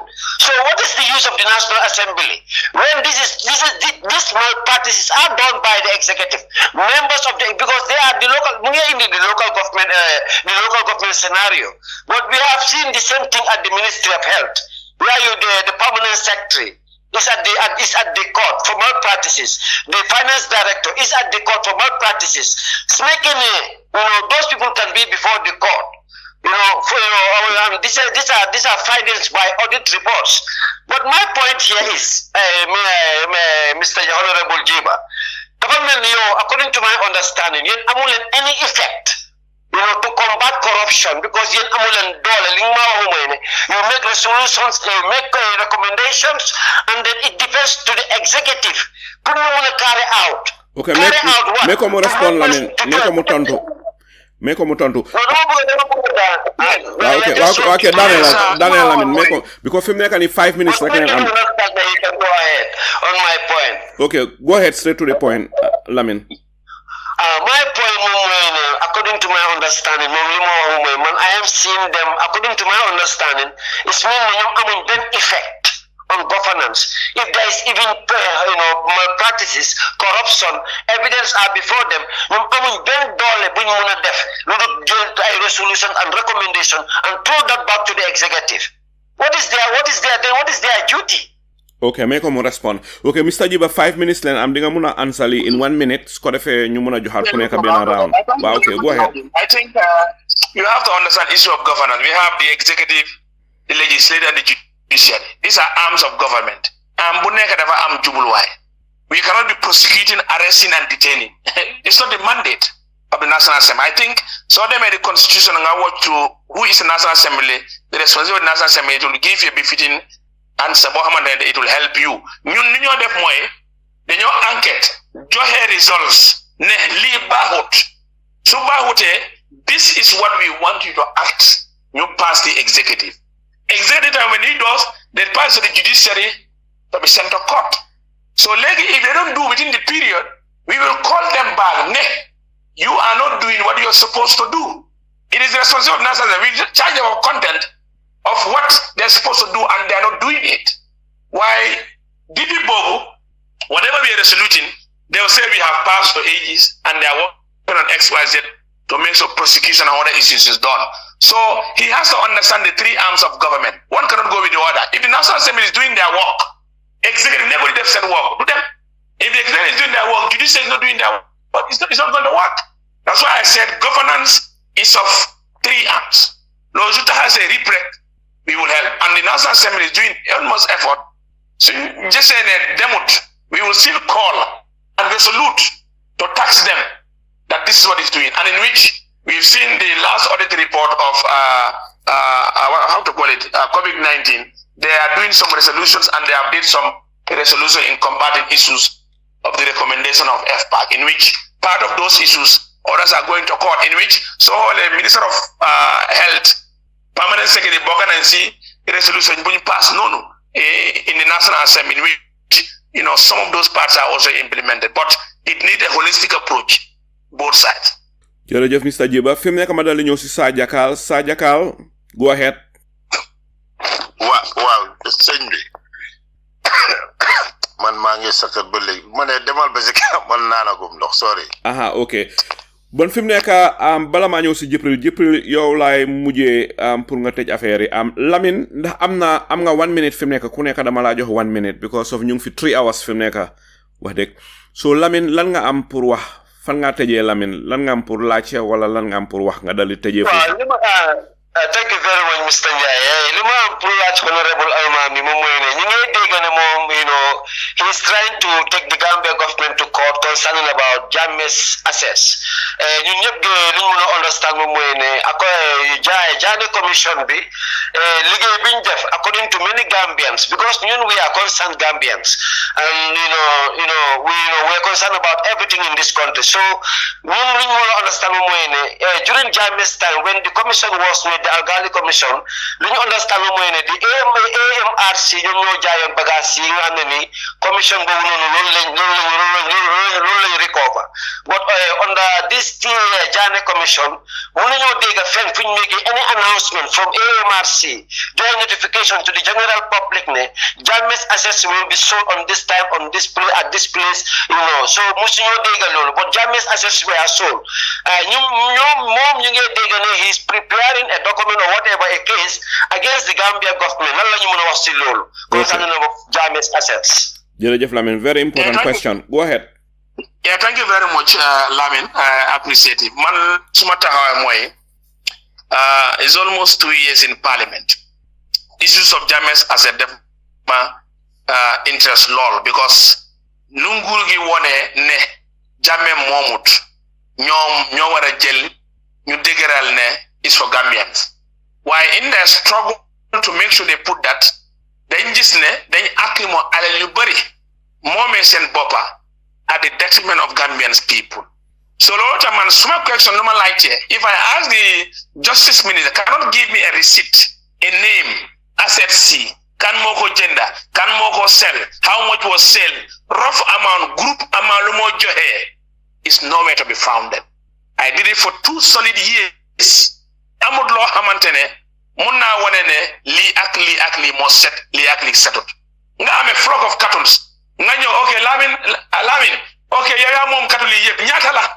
if it is more than 1 million yow nga wane ne ok 500 laa mun a fe nga fay 500 are you not cheating the Gambian people if su fekkee ne di ñu wax dëgg la all these assets Jammeh commission jaay na ministry jaay na some of this area don't come jaay na that floating aspect of it you never know Rolls-Royce alone is more than the entire Halis Bunjai Simoto. Rolls-Royce alone. So these people cheating Gambian people. Lord of man, I'm working with them, I'm talking with Jammeh. It depends with him.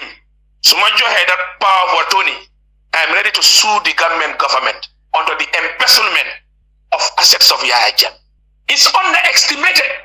I'm compile about assets is assassin motor. Lamine so ade lolu you will know that this commission and this government is a joke. Then def asset Yaya business be pare moment and they give us a little. A lot was taken to an unknown designation. So this is why concerned Gambians and the citizens of people and me myself very optimistic ne demut lu mu wara demee luñ jël jaay asset Yaya Jammeh dañ akimo everybody is rich. They have distributed themselves. A woman nga jaay ko $50,000. What? Nagi $5,000, $10,000. Some of those nagi, those Brazilians cows, bulls, Brazilian bulls. No nyata la. Rolls-Royce nyata la. Jammeh's land rek lu mu spend his building néeg boo xamante ñu ne Yaya moo ko moom su fekkee ne dëgg la Yaya moo ko moom you go and sell it 500,000 5 million $500,000 it's a joke. That's why I'm saying ne Any government in 26, we should have a commission in a commission. So we will not be able to take this government to court on embezzlement and misleading the people. And the commission has failed, and the entire commissioners. So I said, Jammeh, Lamin so toge, ngadef sa halad, yo sanga do your addition, your raw addition see. Ndanga. Ya denga wahne, wallahi, these people is a joke. But do you know what they say though? Jellinga monkey tami jelali. I tractor. Some of these ministers have these tractors on their own. Others are rich because of this. Animal CD said wale. Vision 2016 rice. Bunekon in Banjulinding. A store was full in that rice. Lamin, dipinga hame Gambia. Since 2016 till date. Musunga is new announcement. Vision 2016 rice. We are on mungini. Nyunko jai nangam. They did. They took it. And they filled their pockets. So those people, what can they preach people today? All of these people, in this country, we have seen the embezzlement and Jammeh's asset is because of hate. You know, Buguniko, Lodanyo Akimo Alelbe. Mane, Bugulo nit. Why are you going for his wealth? I told you in Kanila, the new Sedo. Suits in Kanila, the new Sedo. Dem di yaha, negi jambur, jel ale yajeme, jel asadi yajeme. Where you have, it is called the 4th Infantry Battalion. They know them, the searcher, the destroy in front of the own eyes of the Gambian Armed Forces. Kiram, brother Sam, lep limfaneka jenna yep, bohol si, ginen bohol yep, you dog kurangi, you dog ay container si. They come executive order, you jail, executive order, you jail, executive order, you jail. This is the work of Barrow's government and his court. So I tell you, from Nekani, they had a commission. Anabata Miru, ask him, did he take something? The commissioners asked them, did they take something? We heard what Quran had said. It's worse. So I made a list of some of these issues. Go into issues of Jammeh's asset. Any serious government, Bunyo 2026, if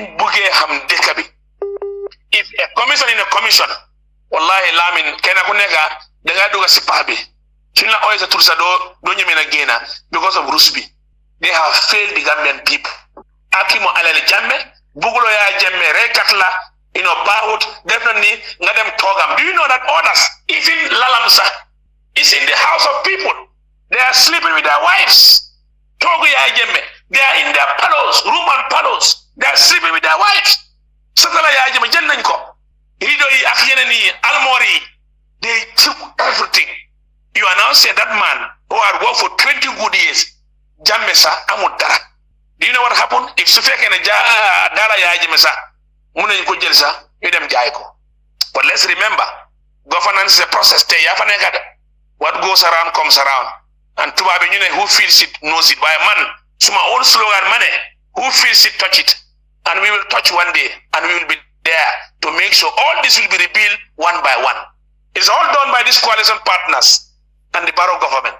Nagi, suñu amé programme, we were told, dañoo suñu amé parti rek, kay demal fara do nga jël benen nga ray. Ñu parti, yow bugulo nit koku nonu, nga dem jël alelam, ngay parti alelam. What can you do for him? That's why we are saying let them go and prosecute Jammeh. You think God is sleeping? Yalla dafa nelaw? Yow bugulo nit koku nonu, tay alelam ya nekk di nos. Motom ya nekk di nos fum taba ya nekk di nos lum def ya nekk di nos jëlal alama yépp. Tomorrow you want to come and stab him at the bank, nga ko go prosecute. Yalla du dene lew de. So these people have failed the Gambian people, and I'm sorry as a country. Suñ fekke ne xamna lu fara, wallahi some of us we will not talk. Ñu bari ñoo xamant dem nañ kata yépp. All this gang ñu gangoon ya Jammeh ay coup d'état ay lepp tay da di wan ñoo xamantene ñoo de wan ne haram na pour nga agence nguur waaye yow da nga jëloon nganaay nga jël pexe bi nga def lépp nga sànni sa xaalis pour ñëw rey Gambien yi torox Gambien yi tey demba waaye tey torox Gambien yi baaxut. So you see how we are as Gambians, how we are as a people. So I mean alal yaa Jammeh dafa rusul, and I know genuine ones will talk about this. And if we have any serious government that will come 2026, if they are really serious, they'll work immensely. You just know, they will make sure they fought tooth and nail, and they'll now bring a commission in a commission. We will first see this. Why man suma sago I'm talking with Jammeh. Subuge is his left for him. We pursued it to court. And I know if you go through court that day, if the narration starts, you'll be shocked, Lamin. And why we are the dark country. So hara ñu may sajakal jambar go ahead. Wow, man dama bëggal laacc tuuti rek ci yëfi ECOMOG honorable. Kañ la seen mandat di jeex Gambia? Ñu ne yokka nañ I think December, this coming December, because they dafa jeexoon, so ñu ñëw negotiate. I think they went to ECOWAS extraordinary New York ako. If I'm right, if I'm not wrong, it's left to clarity. I think December dafa wara jeex, December coming. Okay. Jambar ñu mayat la rek nga laajte sa last question. Ko fi nga tëjee foofu, then ma jox ku nekk benn. Waaw. Go ahead, Jambar. Wow, di sant honorable rek time bu mu jël di wax ak askan bi dégg nañ lu mu wax yépp te mun naa wax ne métti na trop parce que surtout soldats yi fuñ occupy noonu fu nga xam ne ni ñu ngi toroxal suñ mbokk yi parce que ñun ñëpp Gambien lañ surtout jigéen ñi nag Adama Barrow ak nguuram gi war na daf lu war sax Mr. Njie mooy Sénégalais troupe yi ak ECOMOG yëpp dañ ñu war a abal dafa doy parce que ñun nekkuñ ci woo dañ war a génn ndax suñ soldaar yi ñu nga xam ne ni ñoom la ñoo fay ñu def liggéey bi they can do it ñun yàgg nañoo yokku ci freedom fii Adama Barrow joxal loxo ak soldaar yi suñ soldaar yi ngeen bokk liggéey waaye déedéet man xama góor gi lan la bëgga waaye nag yëfi moom boo bëgg a lekk ndab li ba mu jeex nga ñiit ko bilaay boo xiifee doo am foo lekkeete waaye nag honorable ñu ngi laa gërëm continuer xeex bi yëfi diw gi boobu moom try leen solution génn ci war nañoo am dara foofu di la sant di la gërëm jërëjëf jërëjëf Jambar jërëjëf honorable da nga war respond dafa am lo bu tontu Sajakal bala ma ñew ci Jibril Fadia no dégg la limu wakay affaire yi Senegalese forces hanga lu yépp dafa mel comme nit lu ne ngay def da nga wara sorale elek when they came as a coalition partner they hate the government forces that is the same connotation mo fa nekk ñi suñ démé nakala ñun ñoo mel so are you saying they will stay for the rest of your 10 years in town? It's going to be a bad record in the national history. Amul President Musa Def si aduna li. Why? The best is for Barrow to understand. These are our Gambian brothers and sisters. You know, I believe you cannot even have trusted people in the army. Then I will leave a presidency. So all I think is to be able to at least put his house in order. Mohammed, we are all one, and the better he do, the earlier it will also help the country's security. Jërëjëf honorable fi mu nekk ñu daal di ñëw si Jibril ana lan mooy sa final statement ana fan ngay daanele fan ngay tëjee waxtaan bi Jibril waa jërëjëf maa ngi nuyu honorable Almameh Gibba yaa imam ne ko waa jërëjëf si invitation bu mu ona pour ñu wax tey ñu ko wax mu dellu si APRC ñoom breakaway nañ dellu si waat gannaaw loolu nag dama ko laaj dégg naa ñu ne li moo fayeeku député yi war nañoo wax ñaata la ñuy fay because ñu ne dama dégg ñu ne dafa taka sheet so Almameh mu wax ci affaire yi sheet bi bu fekkee bëgg naa wax ñaata la ñoo fay député yi te Almameh itam dafa am ku ma li ñuy laajte ne yow nga ne woon soo winee di nga indi président Jammeh in 3 months diga la yaa ko honorable Hello? honorable Gibba Yes, da nga war respond Jibril waaw mun nga respond Jibril no Jibril dem na de Jibril dem na ko tontu because waaw tontu ko waaw mun nga tontu Jibril dafa daw no dem na dem na mbaja ma lu xew dafa daw de because man luma bëgg leeral fi nit ñi yëpp dem be pare dama bëgg nga yoni ko audio bi because I wish he could have been available pour mu déglu lu ma wax ñi ñoo wax ne Jibril ak teamam ak executive Fabakary ñoo wax ne they are going to alliance with Barrow moy dañoo isi Yaya Jammeh man musuma wax ne suma jëlee National Assembly. What is the role of a National Assembly? In fact, Jibril should know what is the role of National Assembly. Man musma wahne dina isi Yaya Jammeh. Man luma wah moy I will be the voice and the voices of Foni. Second, njunja yundef Yaya Jammeh dina taw si rip ma fight to the core, and in which I am better to them. Nyo hamantene nyo lekon dinano di humbal ak Yaya Jammeh for all the years. Man suma 2 years rek luma stood si Jammeh is enough and is everywhere for people to see. So issues of man is more win election be man I am National Assembly member Jibril leral na mbir bi man musuma dem ma wax karune dina isi Yaya Jammeh 3 months nga ñom ñu ñoo break away ya nga am groupe bo xamane break away mo mu raw la ci election mu gëna la am MPC ñu gëna la am councilors mu gëna la am in the political score in the Gambia tay a formidable party ñom luñu wax we are taxed NPP UDP no to alliance. So koku ko xamane nga ne break away mo mu raw la ci mbiri bi kan mo break away kon ci ko xamantene nga ne kayit nga am ñu ñëw di la décider ne Salieu togal fi bu lekal na le bayil li tiel li defal li ñun de amuñ jumtuwaay boobu noonu xamantene baro def ñu mbaamal waaye dafa baamal ngaay dugal leen si pax ba pare tëj leen ñu ngi yuuxu and then they cannot even come back.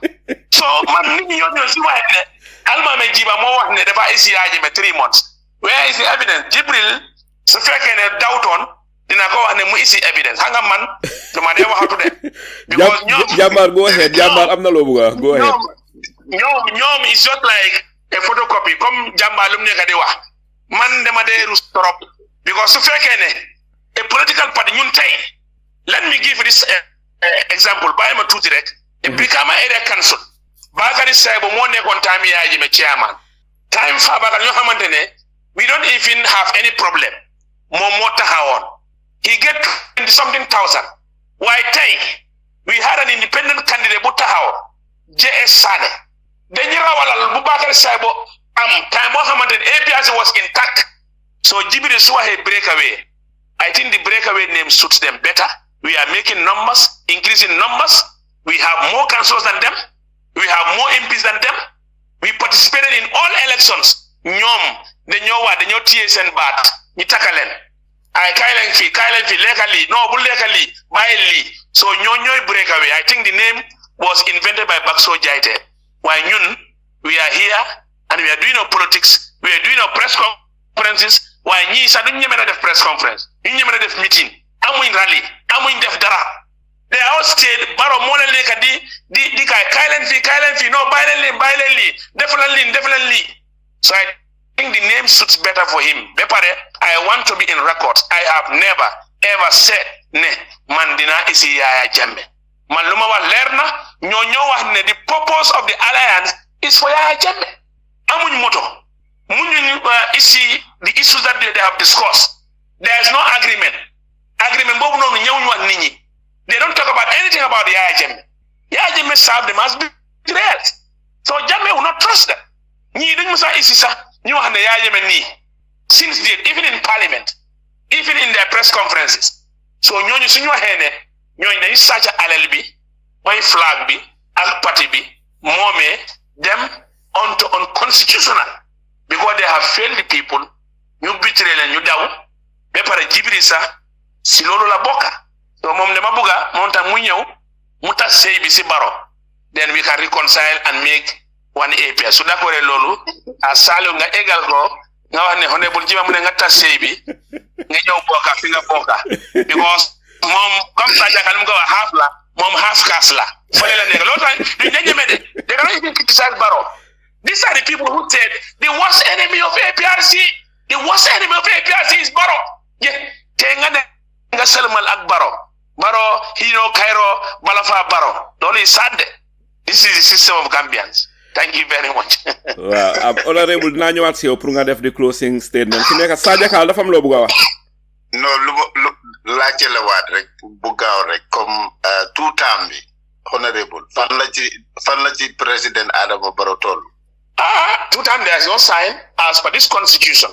You know, hanga 1997 constitution amu two term. The constitution be dohuton. So as per the status quo, there is no term limit in the country. He can be a president as he likes, unless constitution dictates. Okay. You have a new. Bimdeme ECOWAS meeting be in Nigeria. Sign on the for 2 term. No, hanga you can sign that ECOWAS whatever. I'm not sure why even so they say Lulu. It has to reflect with your constitution. Because even so that Monday nyari time laboga, why your mandate here is talking of open. Just like the coalition government, they in that 3 years. But when they came after a bit of, they all relinquished themselves to the constitution. In the constitution, wahud lolu, this is just an agreement. So Lee is just a verbal agreement between the ECOWAS heads of state. So buge degeral miribi, you have to restore back to the legislation of your country. Nga dictate lolu ne. Our constitution now is talking of 2-term limits. So, Honourable, appreciate nen sa time. Wax dëgg yàlla gis naa ne energy bi nga àndal su fekkoon ne fee toog another 10 hours gis naa si yow ne you are ready for it. Then soxla politicians yi nga xam ne they are filled with this energy.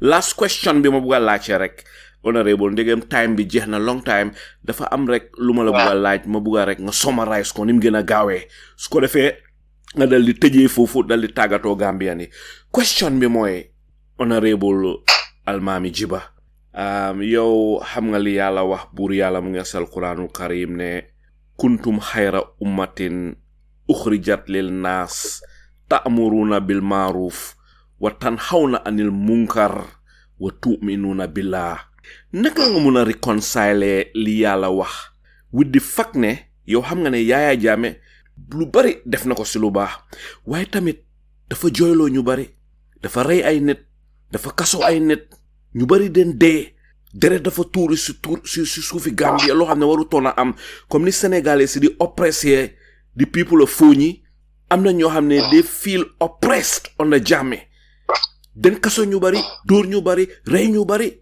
li ma xam ne is not an allegation mala facts su naa nga mun a reconcile crimes yi Jammeh def ak aya bi nga xam ne moom laa jàngale di te yàlla di ko wax sel Quraanul Karim nga tontu foofu nga tëjee foofu.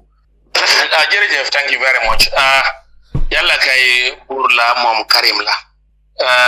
Time yàlla wàcce aaya moomu noonu. Mu ne we are the best umma kuntum khayra umma ukhrijat lin nas. Ta'muruna bil ma'ruf wa tanhawna 'anil munkar wa tu'minuna billah. The belief on Allah must be there. Isu yi nga buga waxal simbiri Jammeh. I do always tell people, leaders yi yàlla moo day joxe waaye leaders yi tamit nit ñi tamit mu nga forcer nit mu def lu mu bëgg a def in the name of yow da nga bëgg a nekk leader. In as much as we've had in the TRRC revolutions, though for me I don't comfortably agree in some of the issues of the TRRC because 1, the composition, 2, luñ jëlee mbiri bi, and 3 tamit it was pluralized into ethnicity because it was very clear ne adele source jogona sinna si TRRC in a TRRC function ne soji se TRRC ne ko di do jola nyota so man fofu la baye mbiri ne is a tribalist and they want to put stargate in issues of TRRC a part of the composition ñoo xamane coupis you want them to be part and parcel of investigation so lu bari xewna in issues of Jammeh's time lépp nit ñi lu ñoo jubluwaay mooy Jammeh. Yes, it happened in this time. It is Jammeh, as what they are saying. Why man, lu ma bëgg a clarify mooy so we are the best umma because what? We advise each other from good and we deprive each other from bad. In the issue of Jammeh's governance, were we doing that? No, that heralded to sin bad. So people were eyeing to kill and destabilize and remove him and target him. In that, retaliation occurs. Nyari fanala. So all the issues of governance, issue the palace. So faneke, ni you target. They want to kill you. They're sponsored. They plot. They do everything. Nobody kasarana in saving the Gambian people against intruders or coupists. While nobody kasarana in case of ñu nekk di liggéey ñoom neen ma gis na Salieu baaxut si man bàyyi ma report ko mu have issue Salieu ni la def by ma report key. This was the order of the day. So the guy is we are the best woman. That is the ayat. Because what our stand, in order for us to be the best, we advise each other from good and deprive each other from the bad. Then now we believe in Allah. Why lolo the guy is was it great? Maluma nya ninyi moi. In as much as what had happened has happened, we went through the TRRC. TRRC bobu no the fam lura. Lo hamandenesa. The other guy he accused Jammeh. He's not hard. And I can tell you, I do ask, even in Parliament, the Madewa guy, have the commission ever tried to send Jammeh that we are inviting you? No. So it's just allegation.